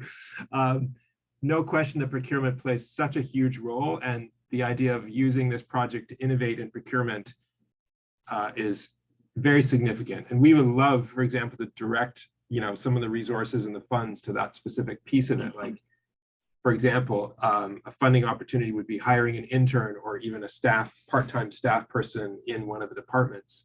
Could that be procurement? Sort of like, look, we would love to do this, but we just don't have the bench depth to take something like that on. Well, here's a grant that could potentially help a little bit with that. Duncan, you've got your hand up, and so does Maureen. Go ahead. Thanks. No, I love the stories Gillian was telling there. Really intimate stories of land and people and movement, international ones. Either side of the Atlantic, which for Glasgow is a very long and traditional story. But I like the mention of the Coopers there, because just to give you a quick potted history, Scott and colleagues, the Glasgow has these things called trades houses, which go back to the old guild system, the medieval European cities, and links us to an international trade network of many centuries standing. And one of the principal trades houses in Glasgow is the Coopers, who still support traditional barrel making skills with apprentices around Scotland, have a strong philanthropic and charitable perspective. And the reason for mentioning this, not just the obvious story, picking up on adding a chapter to what Gillian's just said, but I'm really keen to see how we reach out to the private sector. We use the leadership and convening role of the council to encourage those who principally, far more than the council ever will be, are going to be the recipients and customers for this kind of wood, or need to be, as it were, evangelized for the benefits of this kind of relationship we're talking about with a faraway forest. And someone like the Coopers might be a really good starting point through the trades houses and through their links to the Chamber of Commerce, with the story they have and potentially with the additional resources they could bring to the table. You're sitting down saying, we've got 75k from this particular grant, what do you want to put into this? So actually, I think that could be the start of a really good discussion with the private sector. Yeah, fantastic. I try to capture that in a create bullet there. I'm sure we've got that noted as well. That's I think the idea of connecting to skills and jobs and sort of innovating in particular, in this case, the wood craft sector is fantastic. There's a lot of interest in that right now. I think we're in a time where people have renewed their attention to those kinds of things. If we were having this conversation 15 years ago, people would probably be like, what are you talking about? But now I think there's really a lot of interest in that. Maureen, you've got your hand up. I have, yes, thank you. Just to clarify, it wasn't myself that said dump procurement. Thank you, Gillian. I'd probably like a more explanation on that. I guess for me, procurement sometimes can be used very broadly when it comes to some of the challenges that we face when it comes to sustainability, carbon emissions. It's often badged under procurement, but it's not procurement that are the, I guess, responsible for some of the decision making on. So if you use timber, for example, if you look at spend and you put context into timber, the real opportunities there, as a procurement team, we don't buy timber. We don't buy timber directly. So we can't influence a direct purchase of timber products. The spend on timber for the procurement would be very, very minimum. Our colleagues in city building may buy them, or construction projects, as you've highlighted, that's probably your main areas that where we would be using timber products. And a lot of the time that's about the service areas and planning and what's put in the specification. So again, we can influence what's put in a specification, and we can direct client departments to DEFRA specifications, and we can direct them to using sustainable products, which we often do. But again, some of the influencing factors when it comes to specifications is about what's the policy of the council, and more importantly, what's the budget available, and also the funding model. So a lot of the specifications are based on the budget that's available at that time, and they're not maybe based on the full life cycle costs. They're not. Our costing model tends to concentrate on the available budget that's available, so they don't look at maybe the long-term revenue budgets that may be based on capital budgets. So I guess probably I get pretty frustrated when people say it's to do with procurement, because a lot of the time procurement are only very one small element of the whole picture, and it's not procurement that's actually buying the timber. It's about the specification, it's about the budgets, it's about the policy, it's about the availability of the materials, it's about the market at the time. Are the market ready? So there's all of these contributory factors that will influence what the council buys. And what I'm trying to change is people's perception and understanding of procurement, so we can use different terminology, because I think it's quite easy to say procurement. That's me. Thank you. That was very, very helpful, Maureen. Thank you. I am curious, though. You said that the council doesn't buy timber. If the council was doing a parks project that was, say, new benches in a park, would the council not be responsible for the procurement of those benches, which would include a front and center piece of wood in that procurement? We do buy timber, but it's a very, very minimum spend. It's very low. If you look at our £988 million that we spend on procurement, then timber is probably one of the lowest values from a direct spend. So we buy it for playground equipment, we would buy it for street furniture and for fences, etc. But the overall spend, the scope is very small as a direct spend. And then as an indirect spend, if it was a piece of infrastructure like, well, my headline was Glasgow builds first partner forest wooden bridge connecting city to Guatemala, Central American forest community. Okay, so let's just say that the city was building a pedestrian bridge.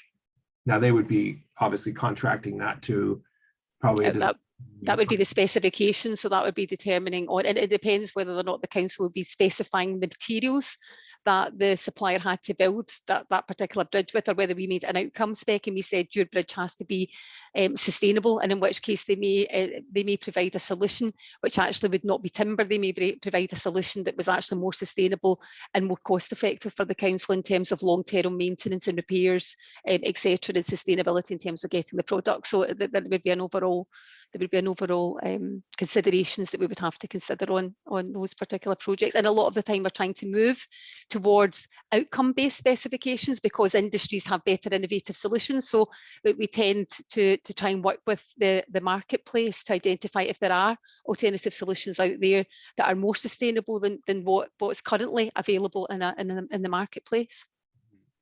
Right. So that sounds like the innovation is happening in procurement right now as you move to outcome-based performance-based specifications. So let's say that the idea for this pedestrian bridge was it had to be net zero carbon. Okay, that's a pretty strong specification. Now, could that be done in steel? Possibly, but that would be pretty difficult. The manufacturing of that is pretty bad, is it not, in terms of steel? Yeah. You're going to get to a wood solution pretty quickly with that kind of performance-based requirement. I guess it's the longevity, isn't it? But as well, it's the longevity of the bridge. I'm not technical, so I don't obviously know whether or not the wood would last as long as what steel would be. I wouldn't imagine it would, but then, as I say, I'm not technical, but you would have to have the overall full life cycle costing of those particular items, and whether or not we would be using reuse items and re-engineering items as well. So that's part of your sustainability, isn't it, as well? They could be using products that's been re-engineered or remanufactured, so we're keeping things in the sustainable cyclical chain. So that, again, that may be a bigger factor, that if they're using parts that generally would have been I guess put to waste, then that might be a contributory factor that the council would evaluate as part of the submission. I'm adding to this person, whoever wrote this one, I'm adding to it with a sub bullet saying, close the gaps in current system to ensure sustainable outcomes. That's my addition, because I think we do see procurement in general as a huge opportunity for progress. And that would be, on a specifications level, would be one of the ways that you would get there. Sorry, Anna, I think you've had your hand up for a while. Yeah, thanks. I was thinking about some of the things that Gillian was saying about, types of woods and the stories behind them. And then actually what Maureen was saying feels really relevant. My house is from 1914, and I've just had floorboards sanded last week. And the people that were in the joiners that were doing that work said, oh, this is a particular type of pine that they used to use. It's really, really strong, and it grew across Scotland, and then it ran out and they moved to a different type of pine. And the ones that we use now are far less high quality. So you can basically, you can date houses in Glasgow from what type of pine they used. And it really strikes me that we need to be talking about circular economy, and we need to be talking about that lifespan thing that Maureen was saying. But there's absolutely no point in us promoting like the reuse of materials through a circular economy when actually they should be lasting a lot longer in the first place. We still have a culture where we feel good about the recycling of things, about the reuse of things, but actually they shouldn't have left the end of their first life. And we're already thinking about how we repurpose them, if that makes sense. And I think, that procurement side of things, of what you count and what you measure and what is good value and what timescales you're working on is really crucial here. And I think there's a really exciting opportunity. These types of woods are essentially the pine that grew naturally in Scotland in 1914 and was felled and put into my house. It was wood that grew in the right environment. It wasn't designed to grow fast. It wasn't the battery chicken version of timber that perhaps we do have now. They're still doing what we used to do, and that sadly we've moved away from in this urge to do things faster and cheaper, and that monoculture, I suppose, was being talked about earlier. So is there a way of feeding this conversation into the circular economy work that we're doing in the council as well, in terms of quality of materials, and not rushing them through to their next life, but thinking about making things last a lot longer in the first place? Thank you, and thanks for bringing up circular economy. We're starting to focus more on the terminology of circular economy, which is thankfully many cities are starting to embrace, and circularity, including the growth and production of the material. So one of the beautiful things about wood is that it is truly renewable, unlike almost any other material in the building sector. There's other bio-based materials like using, say, straw, which you can use, and there's other wood-based or plant-based products, but wood is by far the largest and most practical material that fits in the renewable category. So circularity includes the growing of the wood, and as well as the product lifespan, how long it lasts, can it be upcycled when it's done? You sort of got longevity, upcycling, recycling, and sort of on down. But we really want to embrace circularity as a rationale for this kind of program. Let's see, I don't see other hands up. Should we move into our, Gillian, and then we'll move into our. I am definitely going to go back to Homer Simpson yellow, because nobody can see peely-wally Scottish skin, even in cartoon representation, because it doesn't seem to work, or else it's blending into my peely-wally wall. It's the wall. It's the wall, it's fine. I was the one that tossed the old procurement, but what Maureen has done is exactly why I put down, because there is a lack of understanding of how the procurement system works within the council and what it can do and what it can't do. And therefore there is a lack of understanding of what we can specify and what we can't specify. There's been a lot of research going on. So there is a report on circular economy that says it needs to be embedded in development plan policy, so that we start to force new development that isn't us doing it, but it's the private sector or the third sector doing it, to specify the right things. And we might be able to do that, but we can't get our heads around yet how we can support Maureen's team by specifying the right thing and understanding how we specify that. And then how we look to make sure, if you play on what Anna's said, that the stuff that goes in has that longevity. And it should last. It shouldn't be, it's going to last for 50 years and then come out. And I just recalling somebody saying to me that some of the new build that went in prior to the pandemic, and some of the new build that went into the international financial district, the architects or the people building them were saying, well, it's only got a 50-year mortgage, so they've only got to last 50 years and then we're going to knock them down. So there are buildings that people are thinking about knocking down. And you'll be aware, Maureen, or Duncan will be aware, that we've already been approached by Buchanan Galleries, who are talking about trying to knock that down. It's going to be there 10 years. And the amount of carbon that would release. And then we've got St. Enoch's with all its glass that again is in danger of being knocked down. So, I'm sat in a 150-year-old building here. When I lived up in Banff in the northeast, I was in a 300-year-old building. It was built solid to withstand the winds, and it's still there. But we have this shelf life that is very short at the minute. We need to change that. But I think within the council, we need to understand what procurement can and cannot do, what we need to do to support it, and there needs more of those conversations. So that's what I meant by toss the old, because the existing system isn't working, as Maureen eloquently defended and said. So please still be my friend, Maureen, because it was meant to be supportive. And I am definitely going to turn to a yellow Homer Simpson hand if I can figure out how to do it, because my pilly-wally hand is vanishing.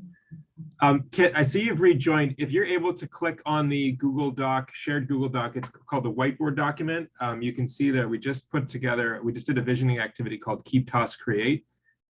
You're welcome to add to that list, and it's open. And you can also add a headline if you like. The headline previous activity was a news story that you would like to see in 2 years from now that positively represents some cool thing that happened, and the reporters are saying, here's what happened, and write a headline for that with regards to this Partner Force program.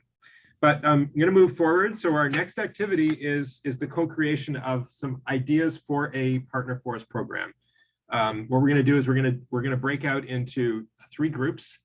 There's going to be one of our team members in each of the groups. Although with the number of people we have, I'm wondering, should we just do 2 groups? We could do that. Yeah, I think that might be better. Just do 2 groups. I want to put a little bit more flesh on the bones here before we get started. We have wood in Glasgow, warehoused in Glasgow. It's a Pukde, lesser known species, tropical hardwood from one of these fantastic communities, ready to be used in a pilot. We also have the availability of, effectively, I don't want to say an unlimited amount of wood, but there's wood out there that these communities have been producing and can produce. So let's not limit ourselves to quantity, but I did want to make sure everyone understood that we actually have wood timber on the ground in Glasgow. It is decking planks, both that we used for the boardwalk. So everyone has now seen photographs, or some of you have walked the boardwalk that we created on the Glasgow landing site. That wood is ready to be reused, and we fully intend to reuse that wood. And there's about 1.5 times more than what we used on the boardwalk, I believe, or about the same amount again, I think is really what it is. So those are, be very technical, they're planks, they're 2 centimeters by 12 centimeters. They're fantastic decking planks. They could also be used for outdoor furniture and a variety of uses. So if you feel like in your co-creation you want to incorporate that, feel free to do that. But don't limit yourselves to that. I just wanted to let you know that that's there and that's available to the city to use. So the idea here is that it's a brainstorming activity. Any concept is worth considering. Be as specific as you can be. Try to like make it feel tangible if you can. But add the attributes of communication or education or any of these concepts that we've talked about. You know, see if you can play those out. Like you'd love to see a classroom sharing program, or you'd love to see some kind of travel program, or you'd love to see an accounting for carbon, or whatever you want to attach to it. We're going to do that for, I think we'll do that for probably 20 minutes, given our time, and then we're going to have a break, and then we're going to come back and we're going to share the ideas and discuss them and help evaluate and see if there's a few of them that kind of rise to the surface that seem like really strong contenders. Mac and my team, have we forgotten anything? Should we, do we need to add any additional detail before we get into our breakout rooms? Maybe just to sketch out what we'll, the time that we're going to have for the rest of the session. We're about 40 minutes away from our 5:30 end. So do we want to keep this to 30 minutes, Scott? Do you want to make it 20 minutes? 20 minutes, yeah. 20 minutes? Yeah, and then we'll use the remaining 20 minutes for kind of conversation, evaluation. And I want to make sure that we leave the meeting having a clear path forward on what we can share with the, through the election process on the other side of that. So we have, that will be our responsibility to create a kind of report summarizing what we've done here. And we can, of course, take this offline with anyone who wants to continue working with us. But now's the time to be creative. Every dream is viable at this point. We don't need to put too many constraints on it, but we do want something that is feasible and practical as well. So Mac, I think you're holding the breakout button. Are you able to change it to groups? Yeah. And just throw me into one of those groups. I'll probably go back and forth a little bit. And I see a join button, so I'll see you on the other side.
Okay, we're back. Maybe the other group hasn't come back yet. That's okay. We can keep going here.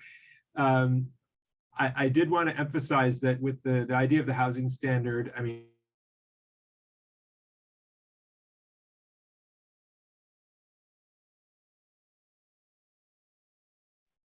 mean, Well, there's obviously a lot of detail there. Great, the idea of partner forest timber in housing projects in Europe, and particularly with the push towards mass timber housing solutions.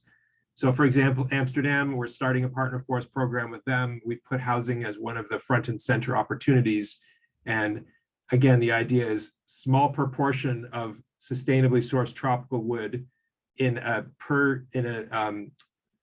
specific placement within the project. So you're gonna be using a softwood timber for the frame of the building, and that is going to be volume wise, 95% of the volume of the structural frame. That's going to be coming from essentially Northern European or Canadian sources. The tropical hardwood component might be stair treads, railings, balcony decking. So you're talking about small volume but high impact.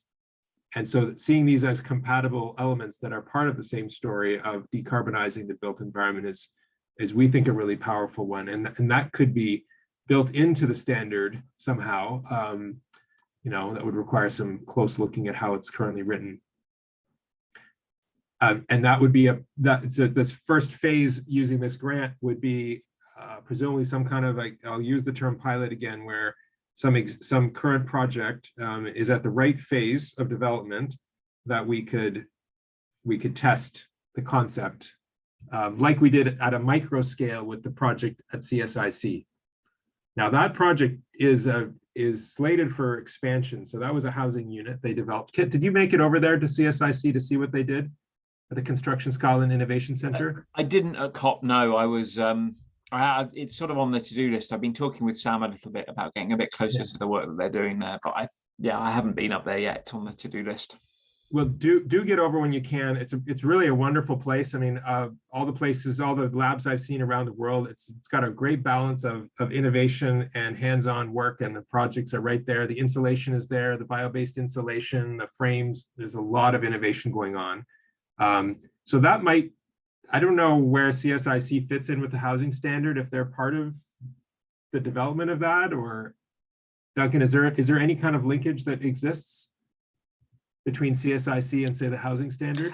I'm not absolutely sure, but there's certainly an intermediary between us and the Scottish Government, as Alan has said, which sets the national housing standards. Then obviously the Glasgow housing standard is an enhanced version of that on a local basis, particularly in terms of low carbon agenda. So I think we need to explore those things a little bit, Scott, to see where we get. The other thing I would add is that the good thing about Glasgow has a very strong community-based housing association movement, which is, first of all, very focused on tenant empowerment and therefore important for community development purposes in its own right. But secondly, takes a very strong interest, in their words, beyond the curtilage. So it's not just about constructing a house and then picking up the rent and making sure you fix any broken windows. The social housing movement in Glasgow through housing associations has always taken an interest in tenants' education, employment opportunities, tackling poverty and so forth. And therefore, beyond the curtilage as well, it takes a strong interest in public realm and placemaking, which would offer up other opportunities potentially for use of some of that timber. So that's certainly something we could explore with colleagues, particularly in the housing strategy section. Folks, we only have 5 minutes left according to our official meeting time. I just have to ask, can we go a few minutes beyond, or do we want to make a hard stop at 5:30? Because that will change how we use the next few minutes. I'm okay a little bit longer. I'm dishing up pasta in the background if that's okay, but I'm still here. That is perfect. Thank you. Because it would be good just to chat a few minutes. I'd love to hear the ideas that Group 1 came up with, and then our group can share ours. Can we get someone from Group 1 to do a very brief, give us the headline from the 2 or 3 concepts that are listed here? I'm looking at the whiteboard. I see a lot of bullets in the concept, so maybe there's like a way to pull out the key bullet and then give us the 30-second pitch for each of the ideas. Yeah, so I'll do my best at this. There's a lot of great ideas, and there's a lot of movement and work, great work going along, and it's definitely a challenge to try and synthesize this into a pitch, but nevertheless, I'll do my best in the remaining 15 seconds that I have. So basically, we're talking about the forest and woodland strategy broadly within the city, how procurement can link up with this, and also Anna brought in her livable neighborhoods piece. But where I think actually these three pieces can come together and connect to, let's say, partner forest communities actually, is through the exchange of information between the council, between the communities that are engaged in each of these pieces, and through kind of a creation of an actual network, where, for instance, tropical forest communities can help with technical specifications and cost benefit analysis of the products that they're offering to Glasgow, to help make those kind of connections, and then also on the community side, there's a lot of great ideas, so bear with me, Scott. You got to keep it quick, Matt, because we're are you going to present multiple ideas or just one? Just keep going, but just we've got 2 ideas to share. We got 2 ideas. Well, I've tried to roll it up into one because because there are 3 separate ones. I think so we have the citizen science connection with the forest and woodland strategy, connecting to other forest communities in the global south. And then I think especially when it comes to the actual use of wood, the livable neighborhoods program that Anna has been working on, I think, is a great potential connection to engage local communities in reusing these materials, reusing local materials as well, but then also being able to map where these products are coming from and where they've been used. Yeah. So I'd like to hear from you guys. Those are our 2 ideas that I've just rearranged in 2 seconds. Okay, great. I mean, so the concept of connecting forest and woodland strategy, creating a network, the neighborhood. I'm looking for the neighborhood. It's down here. Okay, yeah. Go ahead and highlight the sort of the key points there. And does this foresee basically the purchase of the wood for a project, or is it like more like background before that would happen? Like, how would the 75,000 get used in this case, for example? Well, I think a lot of it seemed didn't necessarily address that. Well, we didn't address that directly. A lot of it would be used on internal capacity building, but for instance, with the Livable Neighborhoods program, I think that's a great opportunity to use some of the funds to procure, for instance, different types of wood from different places to help round out the wood available to those programs, because they are in need of funding and materials to do what they want to do. So do you want me to do the quick overview from our group, or Duncan or Kit? I'll do the quick one, and then you guys can jump in. So there's 2 main ideas that our group looked at. One was looking at the Glasgow standard and developing it to include some of these goals and some of this work. So that's Glasgow standard, and this is in particular for housing development, that somehow this can be written in the partner forest contribution could be written into the housing standard.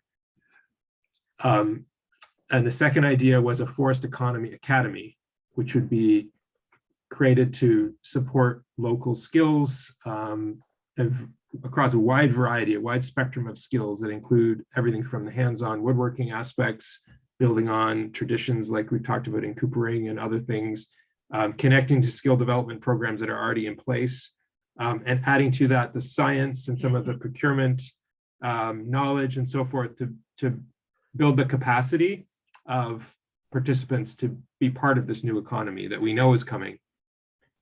That connects to things like the just transition, which is really about helping folks move into this new economy so people aren't left behind. There's the program that Alan mentioned, the Galgel program, which is already in place, which is doing some of this work. That perhaps a course is built around this, either by Galgel or by the Skills Development Scotland. The skills being carbon accounting, working with wood, designing with wood, impact studies, one of Whitney's areas of expertise, communications, contracting, etc. Could we use a post-industrial site in Glasgow to do this on? Could we take a brownfield site and restore it? And could we use one of the avenues projects that are already on the books in the city to demonstrate this in a particular tangible way? So in terms of how the 75,000 would get used in this one, some sort of initiating project that showcased the integration of these different components would be one way to essentially kickstart what would become a perpetual program that would very likely gain a lot of momentum as these issues became more and more needed and normalized. I didn't do justice to the first one. Duncan, do you want to add some thoughts to the Glasgow standard? The only thing I was going to say there, Scott, again, it was an example following up on what Maureen was saying, where we don't directly procure a lot of this product, but we do have an overall strategic role for the city as the provider of a strategic housing strategy and direction that goes with that, and a significant development budget, which we then issue to the local housing associations. And I'd mentioned about housing associations and their strong connection with community development and concern for tenants beyond the normal kind of issues of just building and renting. And there may be opportunities there through that role which the council has. The other thing I'd add, maybe that colleagues had said, was about the city deal approach. Obviously, there is a bridge going across one of that river between Partick and Govan soon. I suspect the specifications for that are probably all set. I'm afraid we're probably a bit late to that discussion. But the Avenues project might allow us to look at some of the street furniture and other such things to bring in some of this wood. And that was something that Alan was mentioning, and I think it's a really exciting possibility linked in potentially to Galgale, working with people to construct that with the wood and so forth, all of which invites questions about procurement, of course, but that's a discussion we'll have to have offline with our colleagues in the City Deal team. Great, well, some great ideas here. We were originally going to do kind of an evaluation voting. I'm not sure that's really appropriate here. I'd rather almost spend the time just discussing with the ideas that we can see together. Do these merge into rather than 3 or 4? Do they merge into 1? Do they merge into 2? Do we want to bring all of these forward and develop them a little bit? And how might we get this?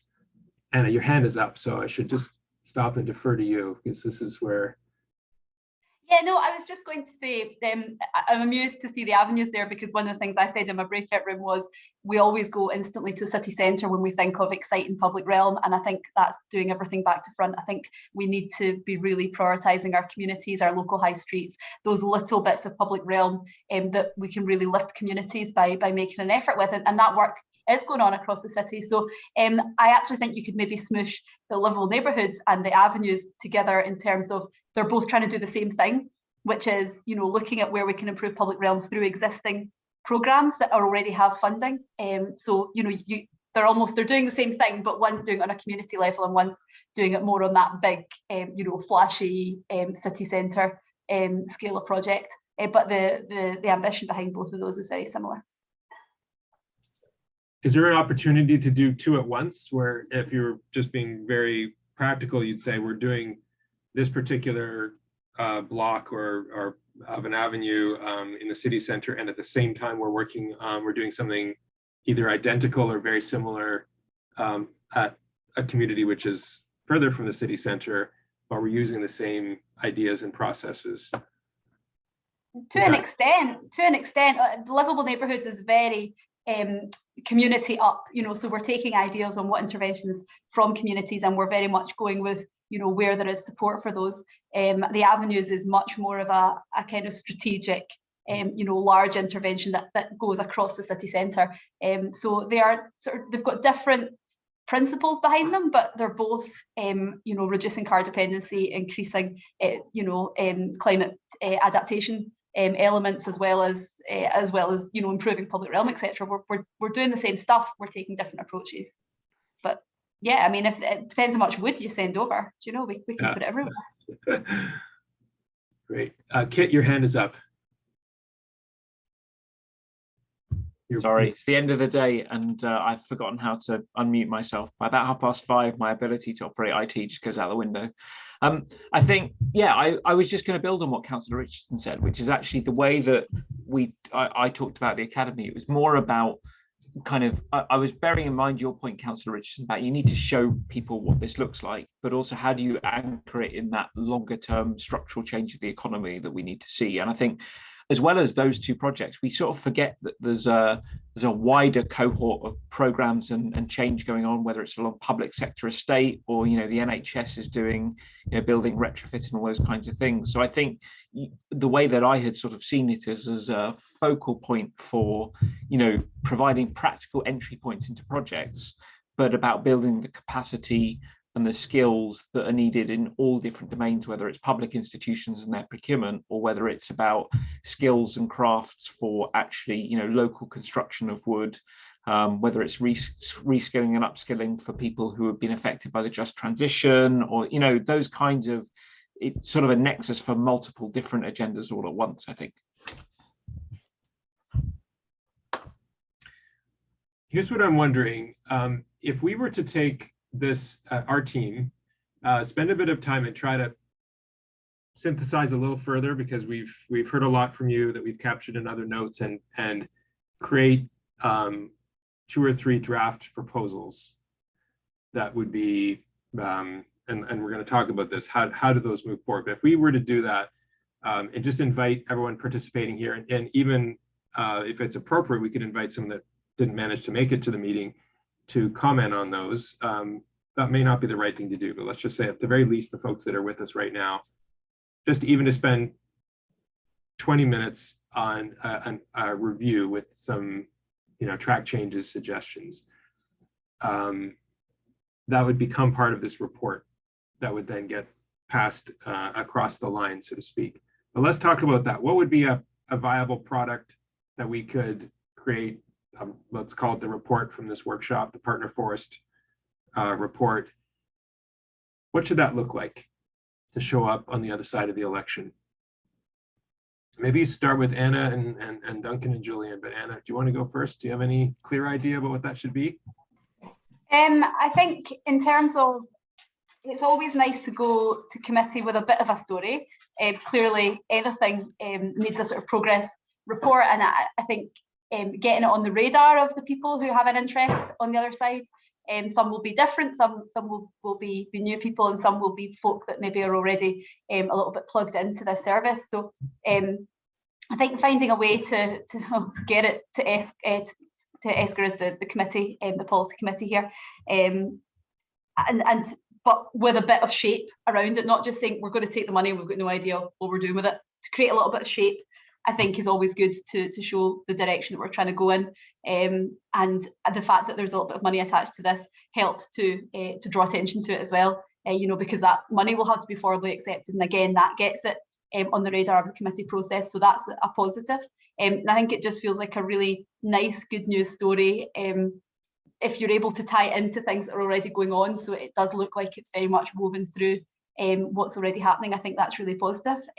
And I can't see why anybody on the other side wouldn't love it and want to be involved in it. So that's my position. If I was coming in brand new and Duncan or somebody landed this on my desk and said, look what we're doing, I would be really happy. So, yeah. I see Maureen's hand up and also Kit. So Maureen, you first. Right, thank you. I just wanted to remind people that although if it's grant funding, then depending on where we're going to spend the money, then it could be subject to a procurement process.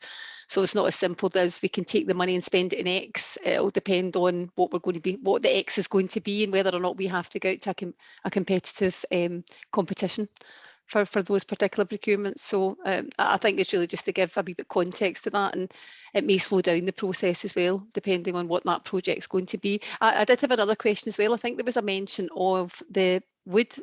Are we looking at this from two perspectives? So one, we have grant funding that we can spend somewhere that will link into obviously the forest timber, are giving, whether or not we're giving a promotion of the benefits of using those types of timbers, and that could be training and skills, etc. But I believe you also stated that there is a lot of timber that's already here that's free, that we could potentially have access to that timber. And does that sit separately from the grant funding? So is that another project where we have to identify where we could use the timber?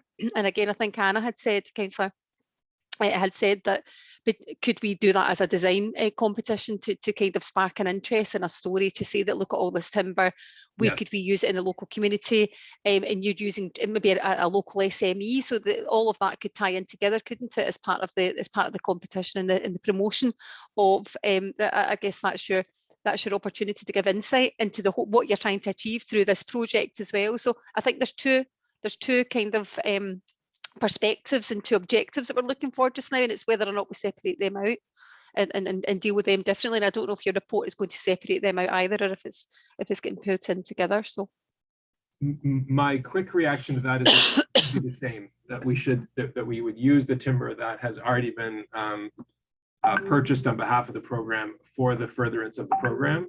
So it would be kind of an additional resource added to the program. I think it becomes confusing if there become two different things, but we can look at that. With regards to the procurement aspect, this money doesn't have to go directly to the council, through the council. It could go to an organization, a nonprofit that's sort of trusted to be helping to fulfill some of these goals. So that's I mean, there's some constraints around it. So sort of it can't likely go into a competitive pool that's too open. And if we were to create a competitive pool that was very tightly defined by the objectives of the program, then that would work. But for example, if you had community forest enterprises identified that met the criteria, who could then bid on the supply of the wood, that would be a way to deal with that, which actually could be quite nice, because it would be showcasing the fact that there is multiple providers that are out there already that meet these demanding criteria, and they become the partner for us by virtue of a competitive bid, but they've all been pre-qualified. So perhaps more on that later. Kit, your hand is up. Do you have some more thoughts? Yeah, so I had two thoughts. One about the procurement process, because actually, just very briefly, that we had that problem with the Climate Smart Forest Economy Programme. So Glasgow didn't take the money. That's staying with Climate Kick, who've got the money to do the work, the substantive work. But we're directing that piece of work, and we're working with them and putting staff time into it and facilitating it to happen. So that's kind of the way that we've worked around that with them.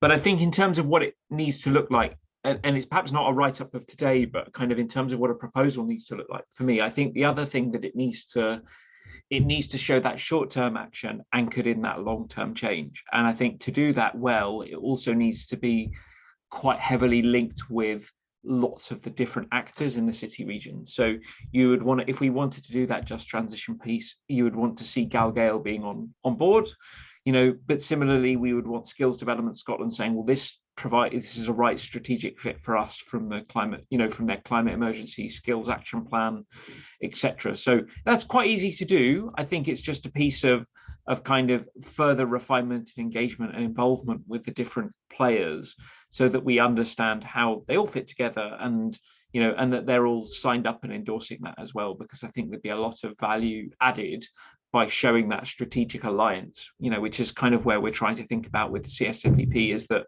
when you're trying to create that bigger systemic change, you need to think about which interventions do you do first and which levers do you pull that kind of makes a lot of that other work a lot easier as well. So that would be my thoughts on that as well, Scott.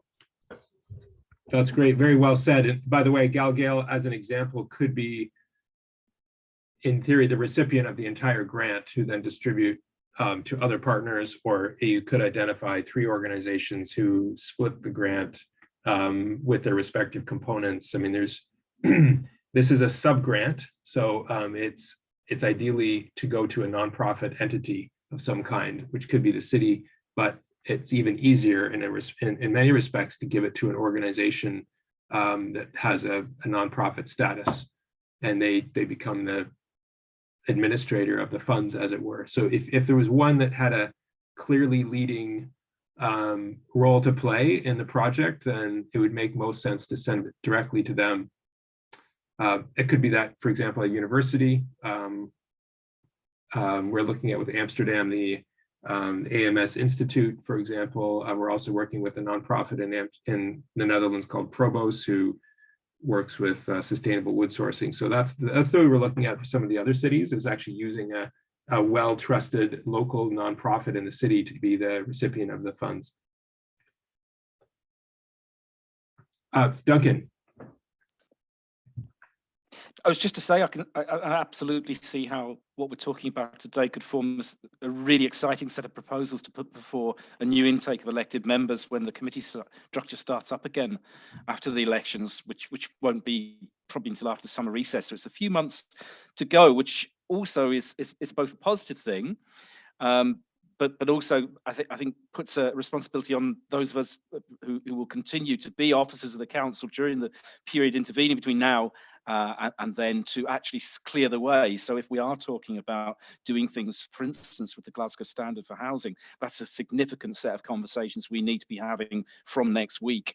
If we are going to be doing anything with City Deal, well, that's a super tanker that's never turned quickly, that's for sure. So, you know, I think, you know, we need to, I think, bear in mind that there's quite a bit of work to be done alongside the use of that 75k to actually really embed some of this and make those changes that can be seen in people's communities, in their lives. So lots and lots of opportunities for us to be doing that, but also responsibility that those of us on the call who will be responsible for some of the policies being developed over the coming months need to have conversations with people who, you know, may or may not be welcoming of that conversation when we get round to dropping a line to them.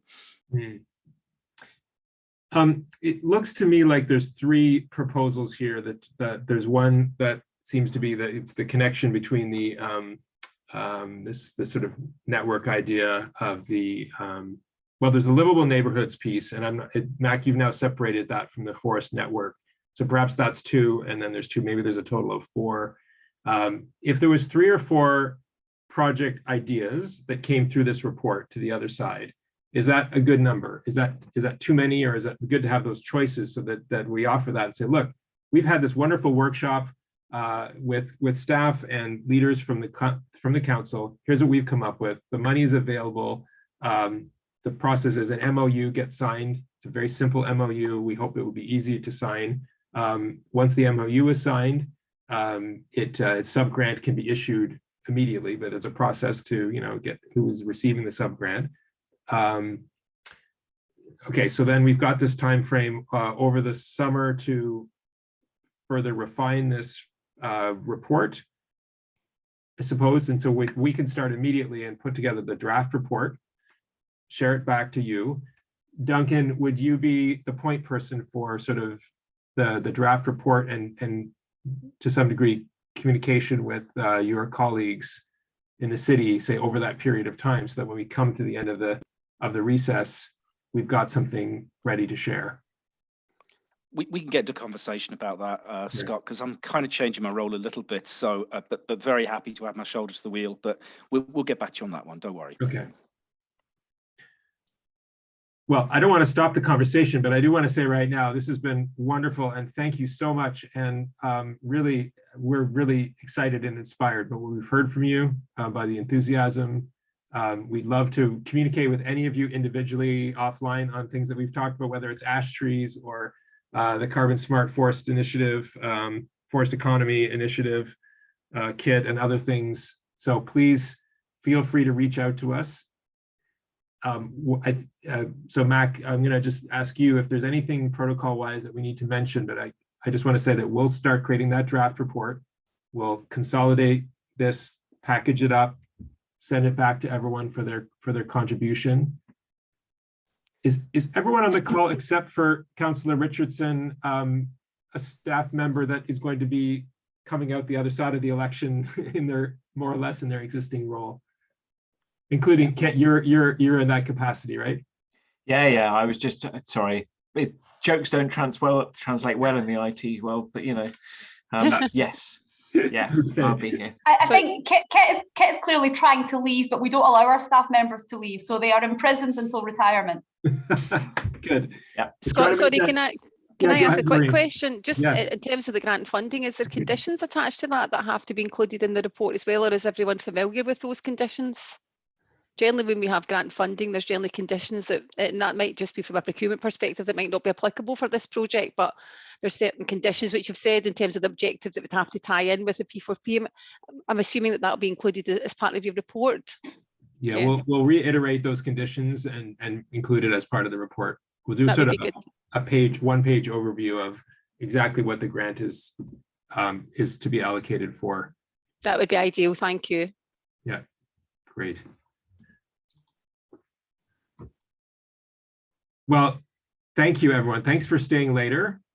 Thank you to my team for all of their preparation. And we're just inspired by Glasgow. We want to build this relationship. We want to learn from the experience and just help Glasgow continue to lead the world in this transition. Thank Thanks you very for much. everything, Scott. Thank you. Great. Well, we look forward to hearing from you in the near future, and you will hear from us with the draft report in the coming weeks, probably a week or two before you'll get that. Brilliant. Thanks, Brilliant. Scott. Thank very you. much. Thanks, Scott. Take care, everyone. Have a Keep nice well. evening, everyone. Bye. Bye-bye. Bye.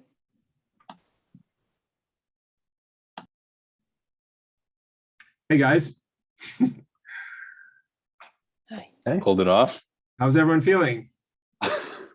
Good. You never know until you do it how these things are going to go. But Yeah. I guess even though it didn't go exactly according to plan, it kind of went about as I expected it was going to go, I would say, actually. So, and we had quite a few less participants than we had, but I'm actually not surprised. It's very common that happens. And the ones that we had were all really engaged, at least, especially in our group. So how did your group go, Whitney and Mac? How did you feel it went? I felt we needed to push them. I would say in the future, this is going to sound weird. I wonder if we should mix up the genders in the rooms. I feel like we got all the women and you guys got all the guys. I don't know how that happened. I actually had a WhatsApp composed for Mac. It said, send some women into our room. Oh no. Oh yeah. I didn't send it though. I didn't because I thought It's okay. Because I think we struggled with some powerful voices who didn't understand what we wanted. Maureen was, she's obviously brings a lot of knowledge, but she couldn't get out of her procurement bubble. And so I would say, and I wanted to defer to Mac, and he handled it gracefully, but it was really became a hothouse of the women in city talking to each other about broad picture things that need to be done, but it was really tough to get them to. Well, yeah, I mean, first of all, open the question and there's Jillian is in the room. And so she is passionate and has, a million pet projects. And so it was, and I was, eventually was able to kind of reel her in and say, okay, there's a good idea. How can we connect that to something outside of the city, and really forcing it that way? But it, I felt like I kept needing to do that, and I felt like Whitney and I were the ones trying to trying to actually